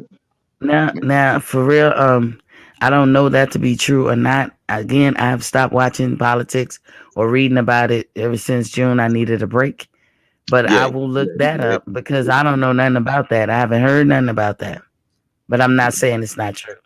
Yeah, it's true. Okay. Yeah. But you know, it's like, give us a choice then. Give us a real choice. What I can't do is be chaotic, and I cannot be an anarchist. So I can't do either one of those. So I'm a lawyer Democrat, full disclosure, but I don't give a pass to nobody. You can't just be Black to get my vote. You can't be, you know, saying the nice, shiny, bright things. I look at your intent. That's what I judge people by. Their intent, because your intent shines through no matter what you do in life.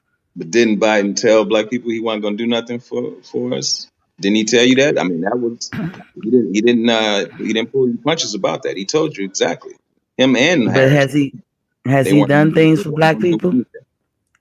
Has he done more for Black people? You put up a George Floyd statue? Is that what you're talking about? No. I'm saying when Biden became president, I do recall that he put people in relative and significant positions, more, not just no little bitty position, real positions, more than any other president that I've ever seen. No, because those who were his biggest supporters were complaining, and he was talking to them like a pimp would talk to his hoes on the street, because they were complaining about the fact that he wasn't doing that.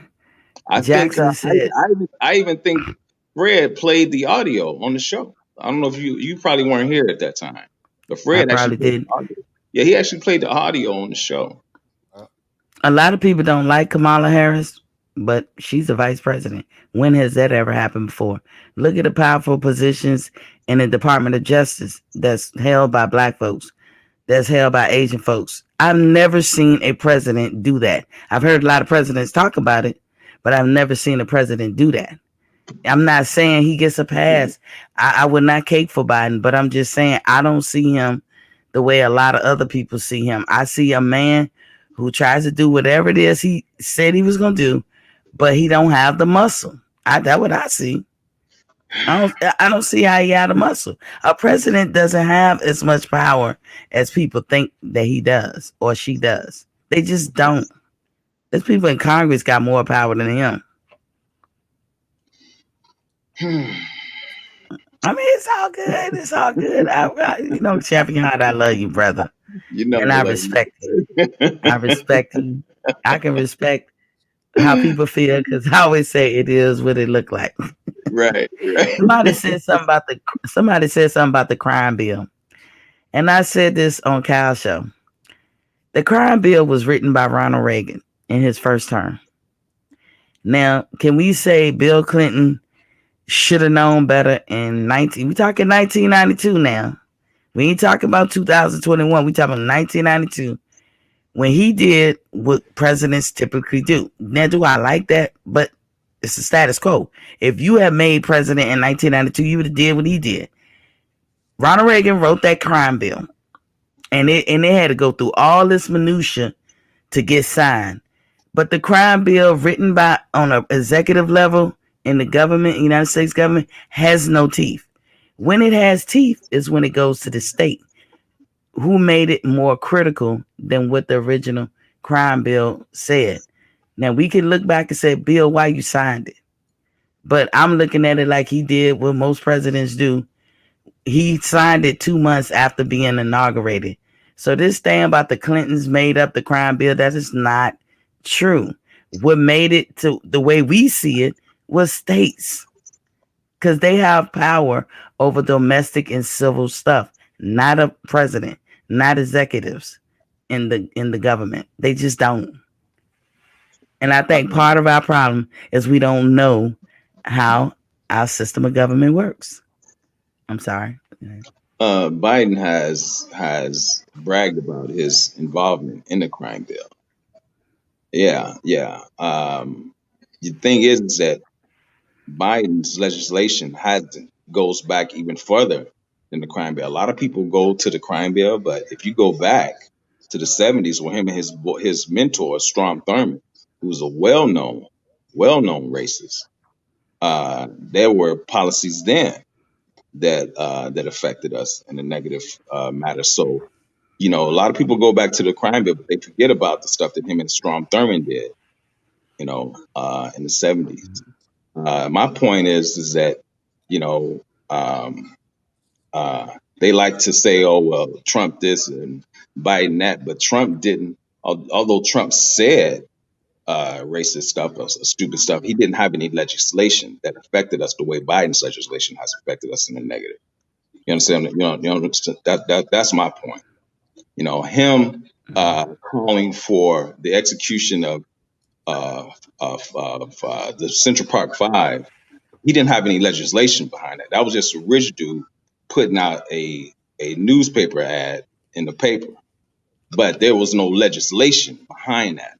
So that's the difference. Yeah, but that's for me. And I'm not a buck dancer, whoever was saying that. So y'all can kill that shit. And I am into politics. As I said, I lived, breathed, slept it, and all that. I just have a different perspective.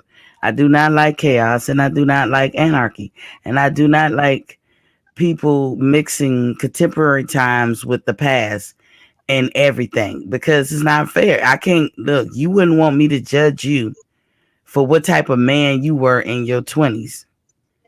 Should not take in consideration that you have evolved and you have grown up and you've seen the error in your ways. I look at your intent, and people's intent shines through to me. Now, I also look at reality. If you don't have the muscle to do what you say you're gonna do or want to do, what we talking about? He don't. He don't have no muscle. I was hoping he would, but he don't. He has no muscle at all.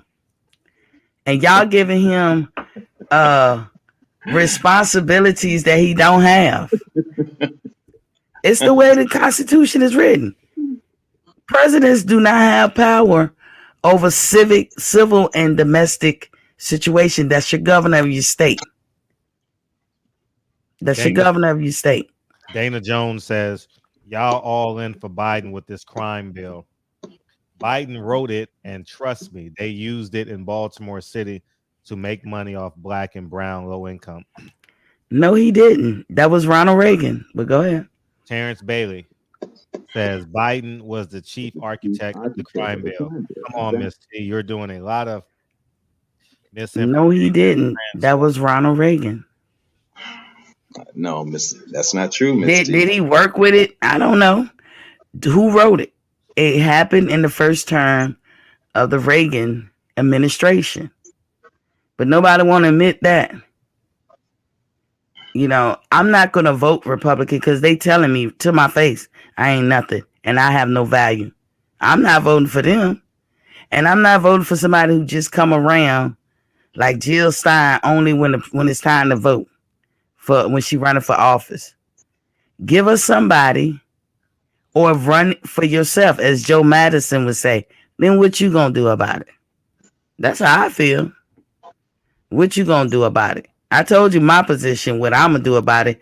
But if it's that much of a concern, all of you get involved and go run for office and make it better. But you not, are you? So what we talking about? What we talking about? So it's the same thing when what you're saying is the same thing I hear when people say, oh, well, go and join the police force to make it better. You are not going to make the police force better when it's deep rooted from slave patrols, when you have sheriffs that have more power than your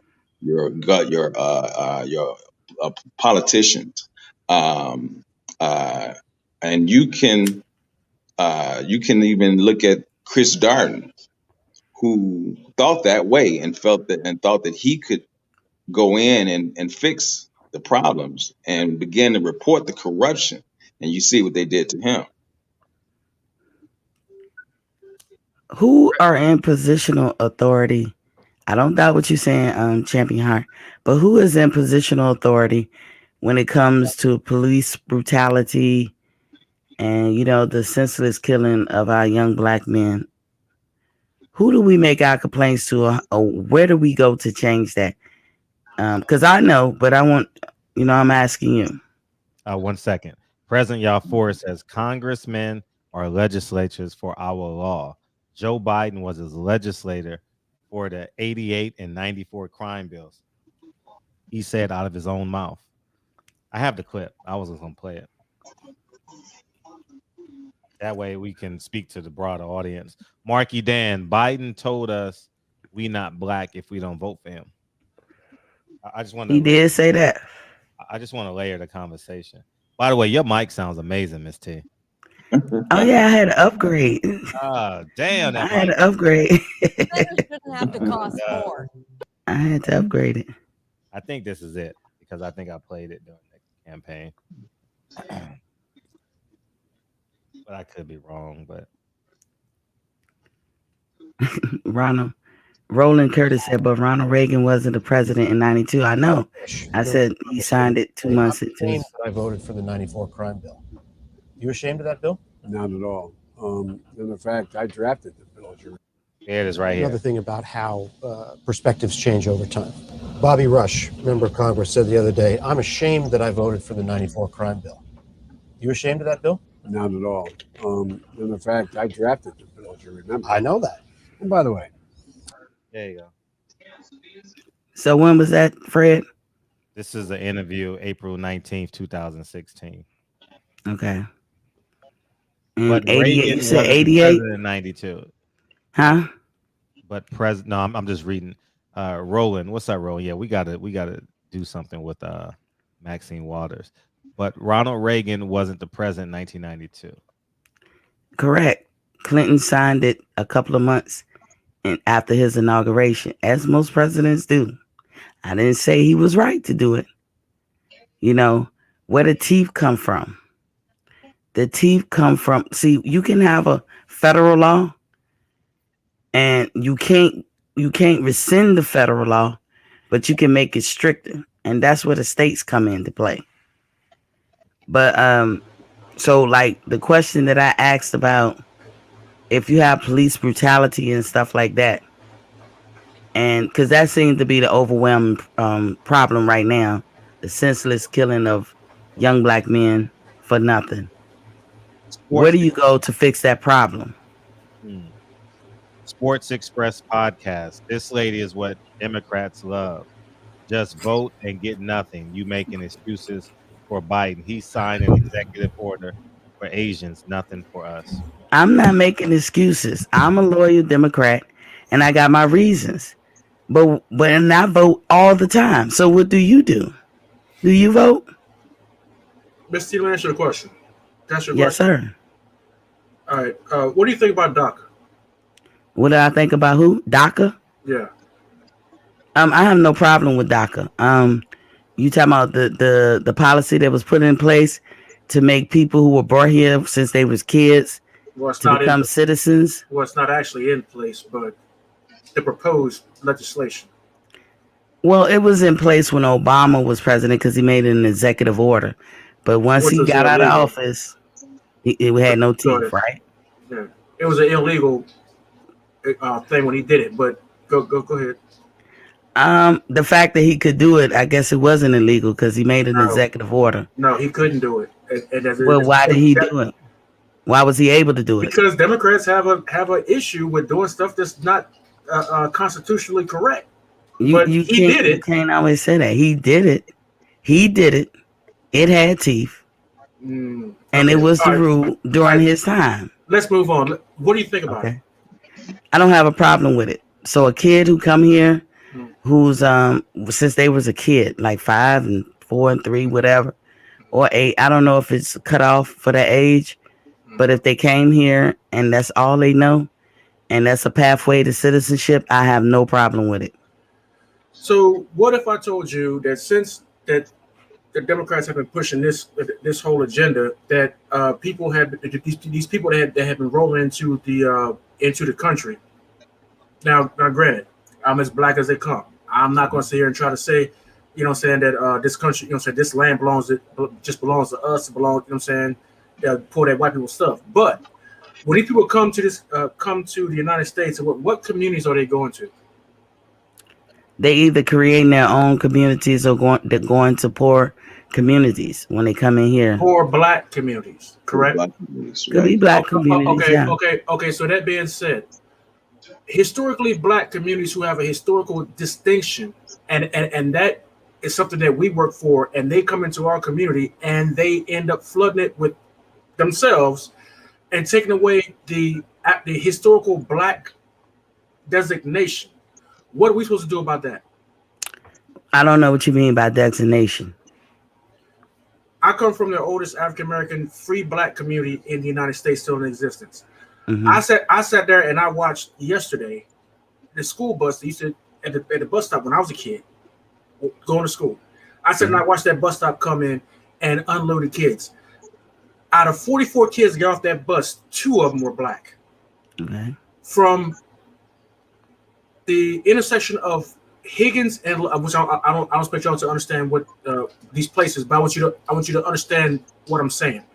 From the intersection of Higgins and Locust to the intersection of Locust and Dover Street, there's only 2 black families left. Everybody else who's coming there has been all Latino because they've knocked down a lot of the historic homes and put a bunch of Habitat for Humanity homes, and the black folk are not poor enough to get the homes, but the Mexicans coming in can get them. Do you understand where I'm going with this? Okay. So now they are turning a historically black community into a Hispanic community, which is going to lose its historic designation. And the bad part about it is that if you put up an INS bus in this community, 90% of those motherfuckers will take off running. But they're getting loans. Mm-hmm. They're not even legal. And they are taking black communities. They're not moving off into white communities and gentrifying those communities and bringing the value property of that shit down. They bring it to black. They come into black communities, and we can't. When I moved back to Maryland, my goal was to buy a home in my old neighborhood. I had too much money to move in my own fucking neighborhood because of the motherfucking Mexicans. And this is in a black community. So and the two churches in that community were both dedicated by Frederick Douglass. So you know what's going to happen if this keeps going on? There are two black churches, two of the oldest black churches in the nation. So what's going to happen is that they're going to keep doing this, and then black folk are not going to be able to live in our own fucking community. And then the black church is going to turn into Hispanic communities and Hispanic churches, and then the community would no longer exist. This is what the Democrats are doing to black folk who vote Democratic. My personal opinion is that as a black person, you should not have no political party, because neither one of them are doing a damn thing for you but fucking you. And ain't with no condom. They ain't doing shit for you. They ain't buying you dinner before it. They ain't kissing you afterwards. They ain't doing shit. So, sister, with all due respect, I love you, my black sister. But when you come on here talking that shit about I am a loyal, you sound dumb as fuck. Hey, well, y'all sound dumb to me too at times too, but ain't we nice and content? We should all be nice and content then, because my question would be, does it matter? Hold on. Does it matter? Do something shit. Well, can I say something? Does it matter? Do we factor in the fact that their population is outgrowing us? Do we factor in that? Factor in the fact that they shouldn't even be here in the first place without proper paperwork? How the fuck they getting in here and you just gonna give them a pass? You asked me about DACA. I don't put that on children who came in here against their will. You asked me about DACA. You didn't ask me about grown ass adults coming into the country without the proper paperwork. Is that not correct? Hold that thought. So how are you bleeding the two? Hold that thought. Dana Jones, illegals are in direct competition with Black Americans for jobs. Black unemployment is rising. It was 4.5% under Trump. It will be 15% under Biden. So my question was, are they outnumbering us at this point in time? When they used to didn't.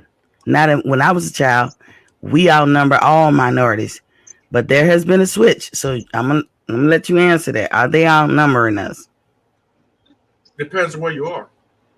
You mean talking about countrywide, or you mean regional? I'm talking about countrywide. Latinos are 18% of the population. Is that not true?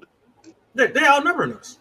Now, how much are we of the population? Like 12, 14. Okay. Somewhere around there. We have not. 15. Yeah. From my last reading, I take 15, but my last reading was 12.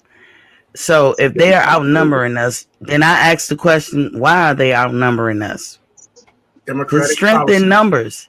It's strength in numbers. Why are they outnumbering us? Could it be that they even, I don't care what you do with your personal life, but they get married and they have children and they have multiple children.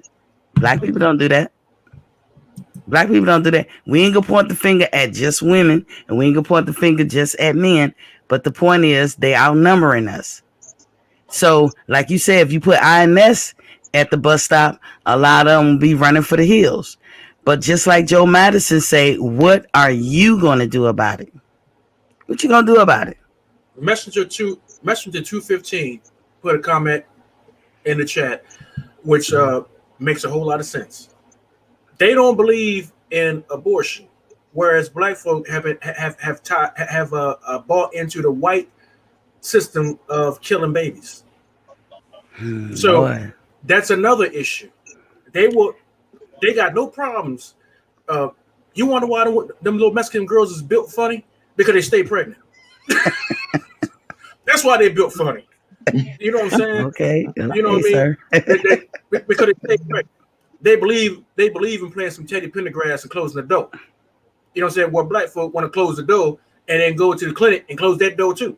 You know what I'm saying? So, do the black men want their women to get abortions? Have you ever asked a woman to get an abortion? I don't. You know what? Show me a black man that's got a choice. It's a personal choice. Show me a black man that's got a choice. If that the way No. I'm asking. No. I'm asking. Do y'all believe in abortions? Are y'all the ones advocating for it? Do you tell your girl, whatever, hey, go get the boy, I'm gonna give you this money? Has anybody been guilty of that? Nope, I haven't. No, I haven't been guilty of that. I had my children late. What I have been guilty of was going after a female for aborting my child. Now, that might be you fellas, but would you agree that that's typically most men, especially in the black community? But you don't have a choice. Because we just talking about. You don't have a choice. It's not about the choice. If y'all didn't want that to happen, you can't do nothing about it. If you want to happen, her body, her choice. Listen, what you say? You have a choice. Yeah. Women do have a part in it too, but y'all do too. Let's not act like that either side is innocent. I'm saying if you for abortion, if you told a girl to get an abortion, if you abandon your kids, you don't need to even say nothing. Okay, Mr. You don't even need to say nothing. They outnumber us. What you want to do? I can't populate the city to offset that. I'm one person. Hey, Miss T, you and Champion Hart hook up, right? Y'all have a Hey, Champion. Hey, Daddy. Y'all and you call it Daddy all night, like you know what I'm saying? And then there's a little bearded one up in there.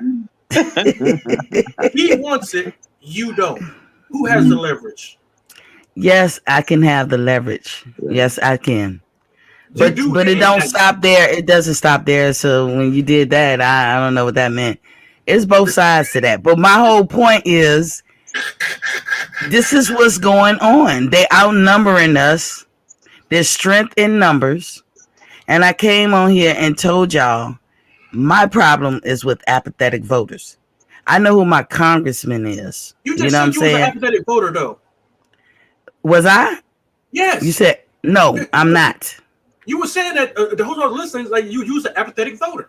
You better go listen. I ain't no apathetic voter. Hey, Fred had me in backstage for a long time. I got off, came back on, got off, came back on. Did I not, Fred? Yeah, I didn't know you wanted to come on. I just read the private. I wanted some of this right here. Oh, okay. Look, sir, me too. I want some too. Look, I'm not an apathetic voter, just so you know. I'm not. And I don't like that.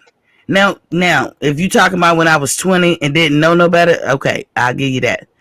But once I got into politics and saw that it matters, this is my problem with this. And you know what I do to fix it? Because I'm not going to run for no office. So I make sure that all my you can ask them. I'm on their case. They tired of me. I'm like, did you vote? Did you vote? Well, girl, who was up? And sometimes people would say, well, tell me who to vote for. Well, hell, if you're going to do that, I'm going to tell you exactly who to vote for. But I like it to be your choice. But being apathetic is not the answer to me. It's causing the problem to me. Because once you teach somebody how to be apathetic, that it don't just stop with voting. It stops with what Fred said. Why are we not talking about the McMichaels? Because nobody care. Because that's what we're taught to be. What's the perfect that was voter? My issue. What is the perfect voter in your eyes? The perfect voter is the person who vote every time there is an election. You notice how I didn't pick party? Nothing more than that. Nothing more, because I can't tell you who to be for. No. I can't tell you. I told you who I'm for. That's voting and for I the sake stand of voting. 10 toes down for that. I don't care what nobody say. That's voting for the sake of voting. Just to be I vote because that's my part. I vote because there's people who died for me to vote. And I take it seriously. Voter. Well, what are you looking for when you vote? Let me ask you that. Let me change the question. What are you looking for when you vote? Wait. Before you get nowhere GX. Folks, you're not citizens of America. You're subjects of America. Dana Jones says Planned Parenthood is on every block. is in every black community. Yeah, but you know what? Although I'm against abortion, you can't put put a stigma on Planned Parenthood by saying that all they do is do abortion, because they do prenatal care, and they also do, other female things for females or whatever. Abortion is not the only thing that they do. You know what I'm saying? Now that one piece is a bad piece when it comes to us, maybe not to some other people, but it's a bad thing when it comes to us, because there's some who only donate to Planned Parenthood in order to abort black babies. But they do more things than just abort babies. They offer prenatal care. If a female has a problem with her another reason, whatever, she can go there and get checked out and not to pay her arm and a leg. You know what I'm saying? They keep minority women safe and healthy. So you can't just say Planned Parenthood abortion. But didn't Margaret Sanger set up those original? She probably did, because she's a dirty broad. But what I'm saying is that it's not just for that. Hey, respect my text. Said people also die for the rights to bear arms. Do you walk around strapped, Miss T? I got 2 heaters. You want to see it? Here you go. You want to see them? Yeah, go, well, I ain't put them on Fred's show, but yeah, I got 2 heaters too. Turn your camera on so we can talk shit to you. 2 heaters to your face. Oh yes, yes sir. Yeah. Whatever. People is people. I mean, you can be who you gonna be. I can only control me, and I'm not trying to control you, TB, Jimmy Hart, or Fred. I'm not trying to control nobody. Right. I said this is an issue for me. Right. I do not like when people sit home and don't vote, because even when you sit home and don't vote, you are voting. When I want to attack police brutality, you know what I'm looking for? I'm looking at the mayors and the sheriffs. Give a fuck about the president or the senator or the congressman. I don't care about none of that, because none of them have the positional power to stop what I'm mad at. It's misdirected anger is what be getting me sometimes too. Well, we had a police sergeant come in here and tell us about the power of the sheriffs. So, I mean, we're aware of that. Yeah. President Yafor says voting is an exchange. What are you getting? I'm playing my part. Champion Hart was going to buy that police officer a ring. Then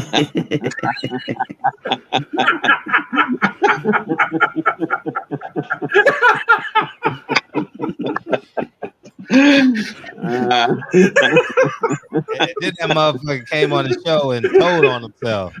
That motherfucker was snitching. I'm like, Champion Hart, what are you talking about? Tell him about the time we went to dinner. Tell him about the time we went to dinner. You know I'm gonna call you after the show.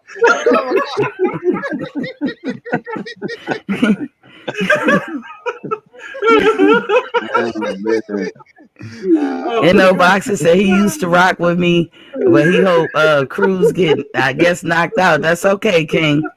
That's all right. I still love y'all too. Man, it's got hot in here, man. I ain't got no heat on, man.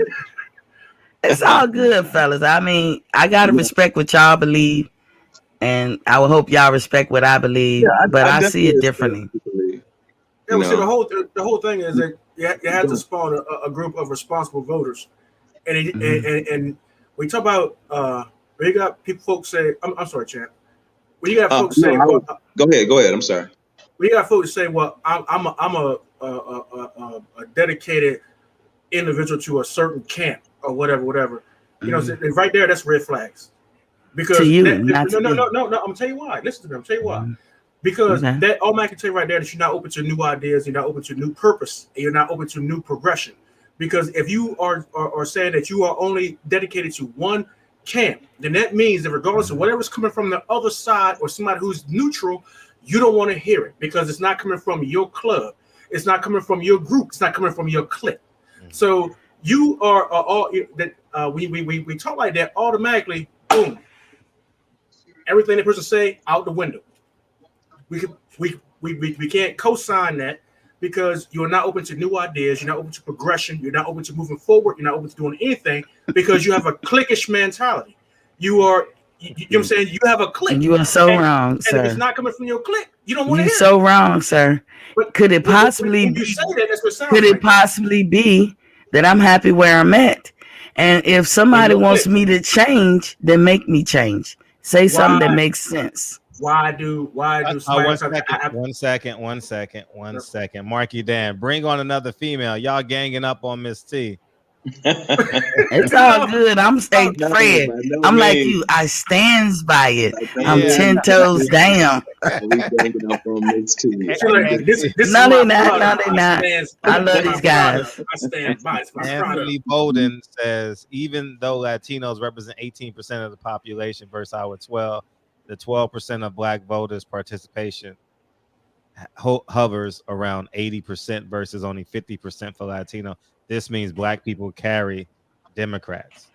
That's cool. That's black Mr. women. That's Mr. black Bailey, women.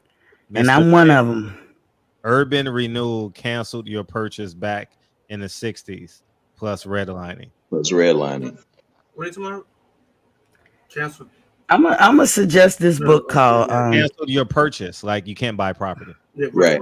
So there's a book written by Somebody Charles A. Beard about the Constitution and what it really is about. And I will say, if you haven't read that book, you will be enlightened Anthony Brown. about what the Constitution is really about. And it's basically a contract. That's all it is. And the guy laid it out. He followed the money from the beginning to now to see what it's about. So when I say, and I'm the first to tell you, all politicians are liars. That's one of them jobs where you got to get your lie game up. You got to be good with that. I know that. But in the end of the day, the independents that they're offering, they ain't no more better than the Democrats that I'm with. I stand on mine. I'm sorry, Fred. No, Rod says, facts, Miss T. What are they going to do to get our vote? Lie to us. They gonna lie. Exactly. They gonna lie. But to combat against that, because we know that's gonna happen, I look at the intent of the man or the woman. And that shines through. I don't care who you are. You could try to hide it. Your intent shines through. This is the thing that guides me to who I'm going to vote for. Now, Trump, believe it or not, was a loyal Democrat until he wasn't. And he did it to be elected. But don't you think if Trump was running for president, me being a loyal Democrat, you think I will vote for him? Hell to the no. You can't get my vote just because you black. Just because you're a woman. Well, what did Trump say though? What did he say? He said, if you want to become president, become a Republican or something like exactly. that. Yeah. Exactly. Why? And why? He uses white privilege. And no, he didn't say that. No, but he did say. But he said because the Republicans are dumb. Yeah, and they'll believe anything he tell them. Exactly. Yeah. But his intent. Go ahead. I'm sorry, Fred. I forgot what I was gonna say. But go ahead. Yeah, no. Fred. We didn't interrupt my man, Fred. Look, I didn't interrupt my man. Fred. I'm sorry, Fred. This is what I was gonna say. About if Trump was a Democrat, he would have won in a landslide. Not by me, because he would have had the court of public opinion. Not doing the same. Remember Mike Tyson and P. Diddy and not by me.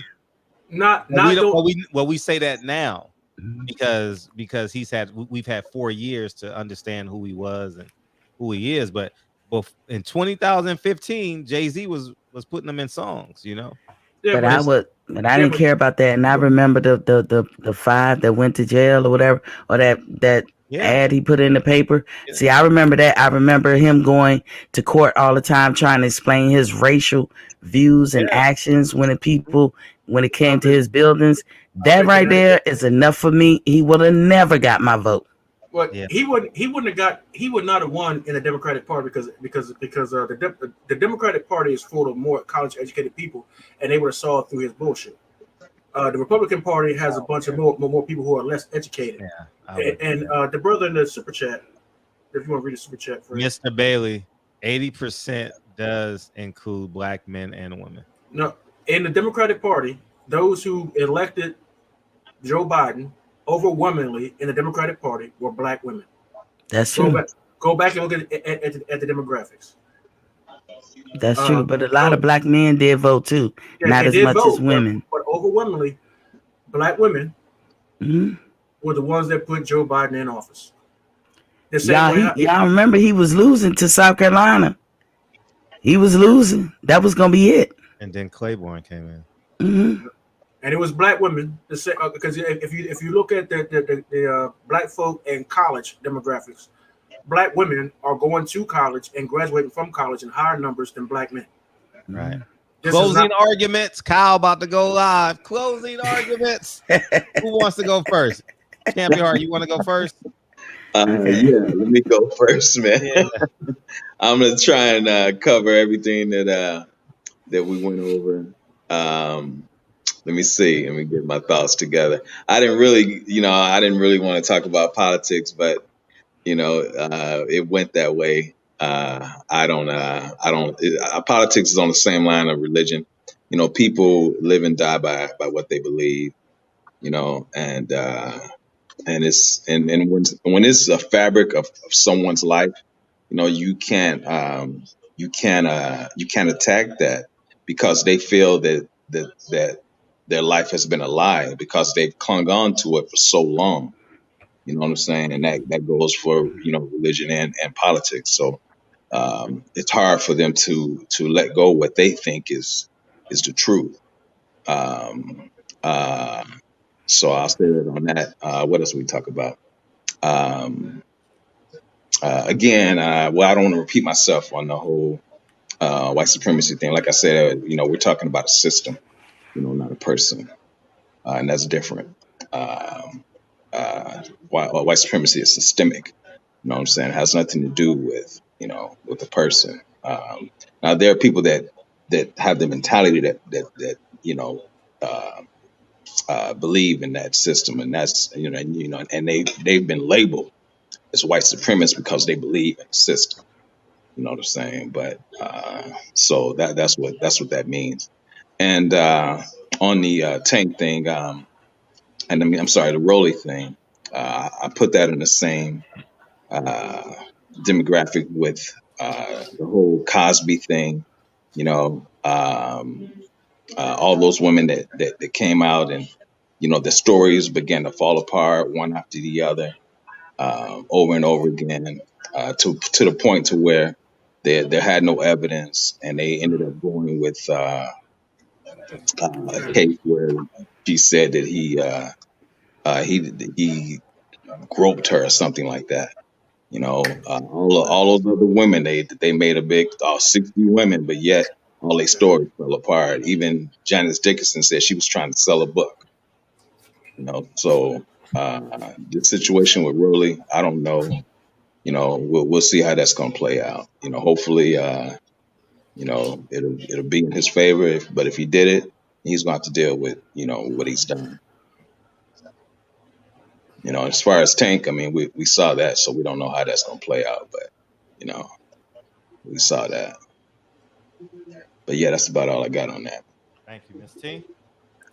Okay, thank you guys. Oh, right, Charles.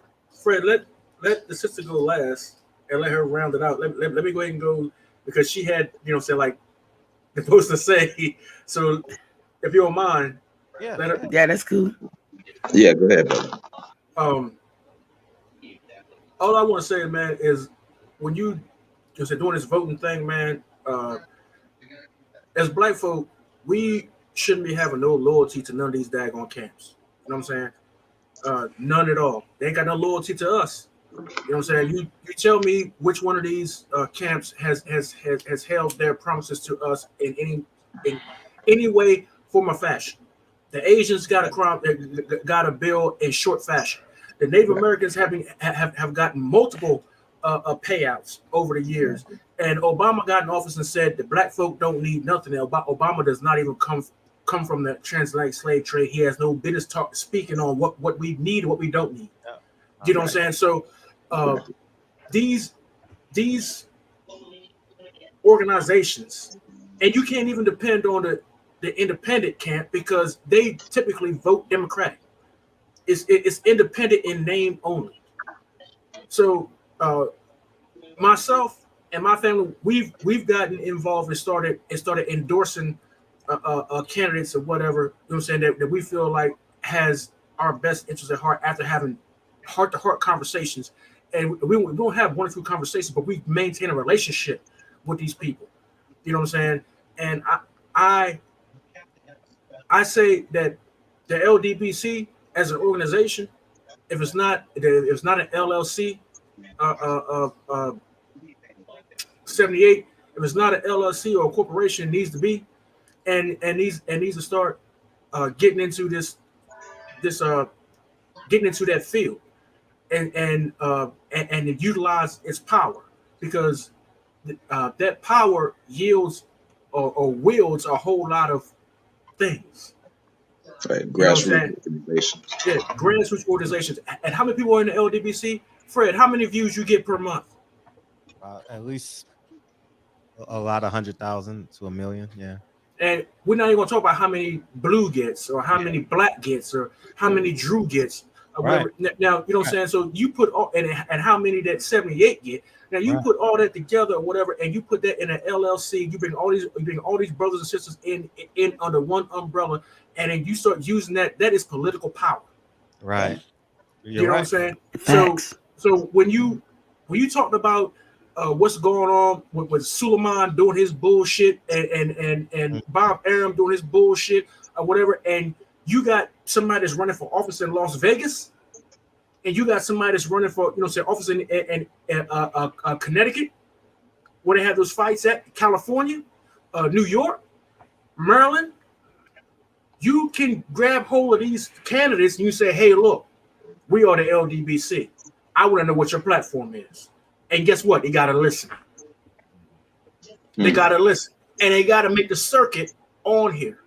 Now, Fred, I talked to you behind the scenes. Drew, I talked to Drew behind the scenes. You know what I'm trying to do. You know what I'm saying? You know what I'm trying to get y'all involved in. So, man, there's no excuse. Black folk have more power than what they make, than what they pretend that they don't have. We got for everything you say you can't do, you can do 100 things. That's all I'm saying. We ain't got no excuses. You know what I'm saying? The same way I had a funeral for the nigga, for the word nigga, have an excuse for fucking excuses. I mean, have a funeral for excuses. You know what I'm saying? Put that shit in the goddamn coffin and bury that shit. Yeah. That's all I gotta say. Go ahead, Miss. Good. I like what you're saying.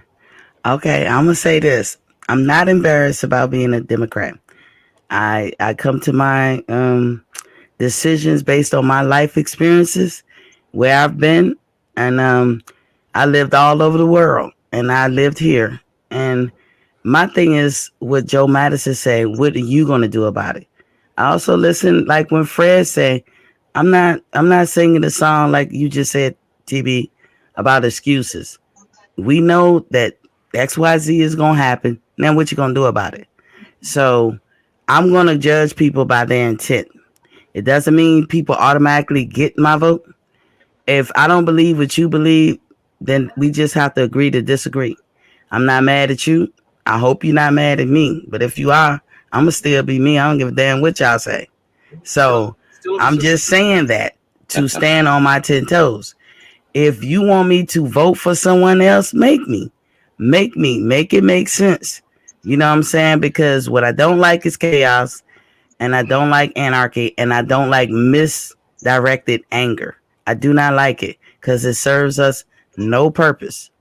So I see things the way I see, and that's just how it is. It don't make me dumb.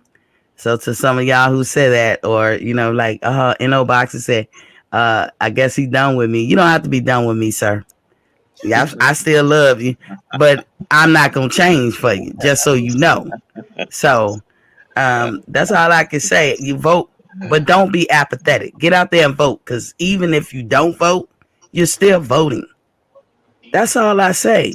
I can't tell you who to vote for. Now, if you fuck around and ask me who to vote for, Miss T, you know what I'm gonna say. Well, don't leave it up to me. Do you, boo-boo? And that thing you said about Mauricio Suleiman, I actually called my congressman and left message. You think they let me talk to him? I don't even like this dude.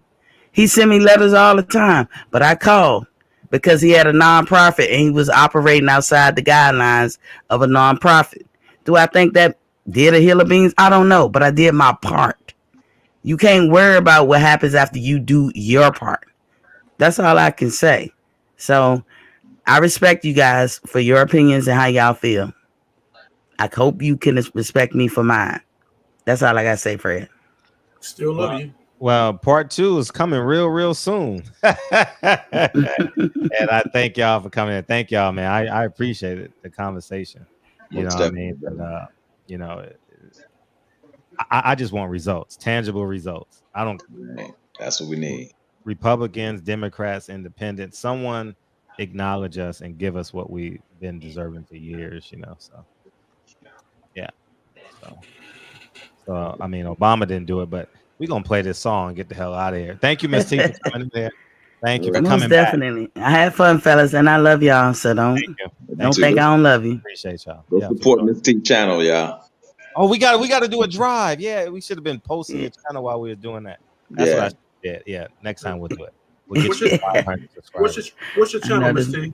What's the name of your Boxing channel? Fans Talk TV. You was in there before, I think. TB. Yeah, You was in there before, I think. Yeah, I saw your fine ass. Anyway. Yeah, y'all go over to subscribe, please. I do try to give out good content, and I'm fair. That's one thing you'll know about me. I see both sides a lot of times, and I know that's irritating to some people, but I can only be what God made me. So I see both sides sometimes, and sometimes one side is real clear, but most times, you know, it's complicated.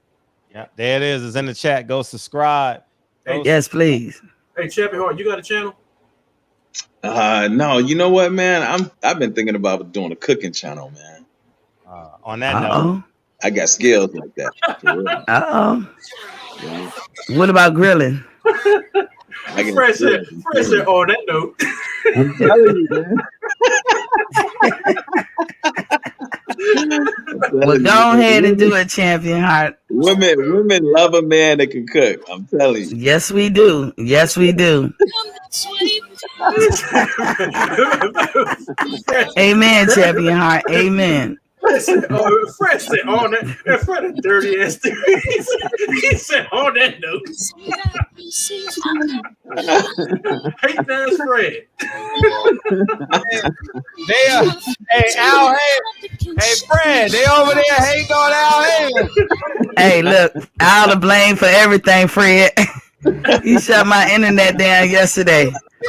I was mad as hell.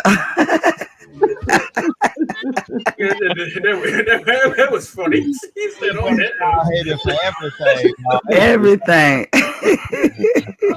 That was funny.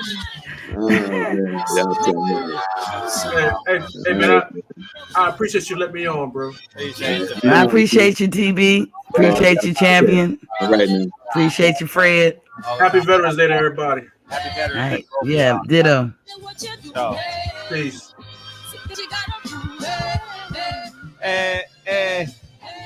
Hey, the first show, y'all didn't even need me. I was just in the back. Hey, come on in.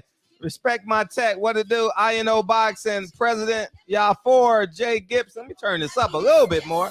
Hey, Birdman. Appreciate it. It was a good show, huh? I like when we have opposite views. It makes me think. Nate Johnson, President, y'all for. I'm holding my vote though. Rob G Films, INO Boxing, D Will, give me my money. Dre's Finest, appreciate you, man. Thanks for staying up, Dre's Finest. Everybody on the East Coast, thank you. Miss T, thank you. Champion Heart is 2 hours ahead. TB, aka Pastor Pauls, is 3 hours away. Thank you. And Kyle went to bed. Look at Kyle. Look, Kyle ain't even been back. Shout out to Kyle, man. Kyle said, fuck this. I'm going to take a nap. Oh, man, I appreciate you, D. Will. People Hernandez with the all I need is 5 mics. Thank you, dog. LV Slugger, thank you. It was a good show. We're gonna have more. We'll have more like this too. Yeah, I guess I'll do more content on the McMichael's case. You know what I mean? I just, you know, I kind of stay away from that, but I will. Last time, y'all.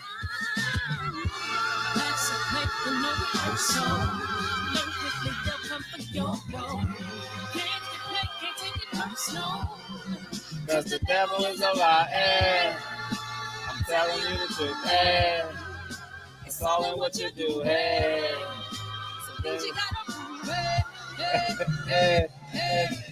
Hey, you damn right. No excuse for Kyle. No excuse.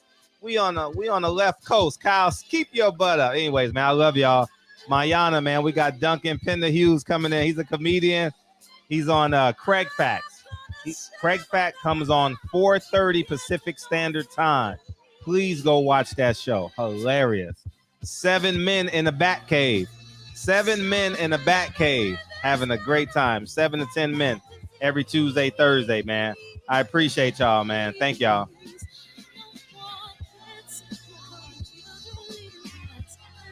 You're right, D. Thank you for reminding me. Thank you for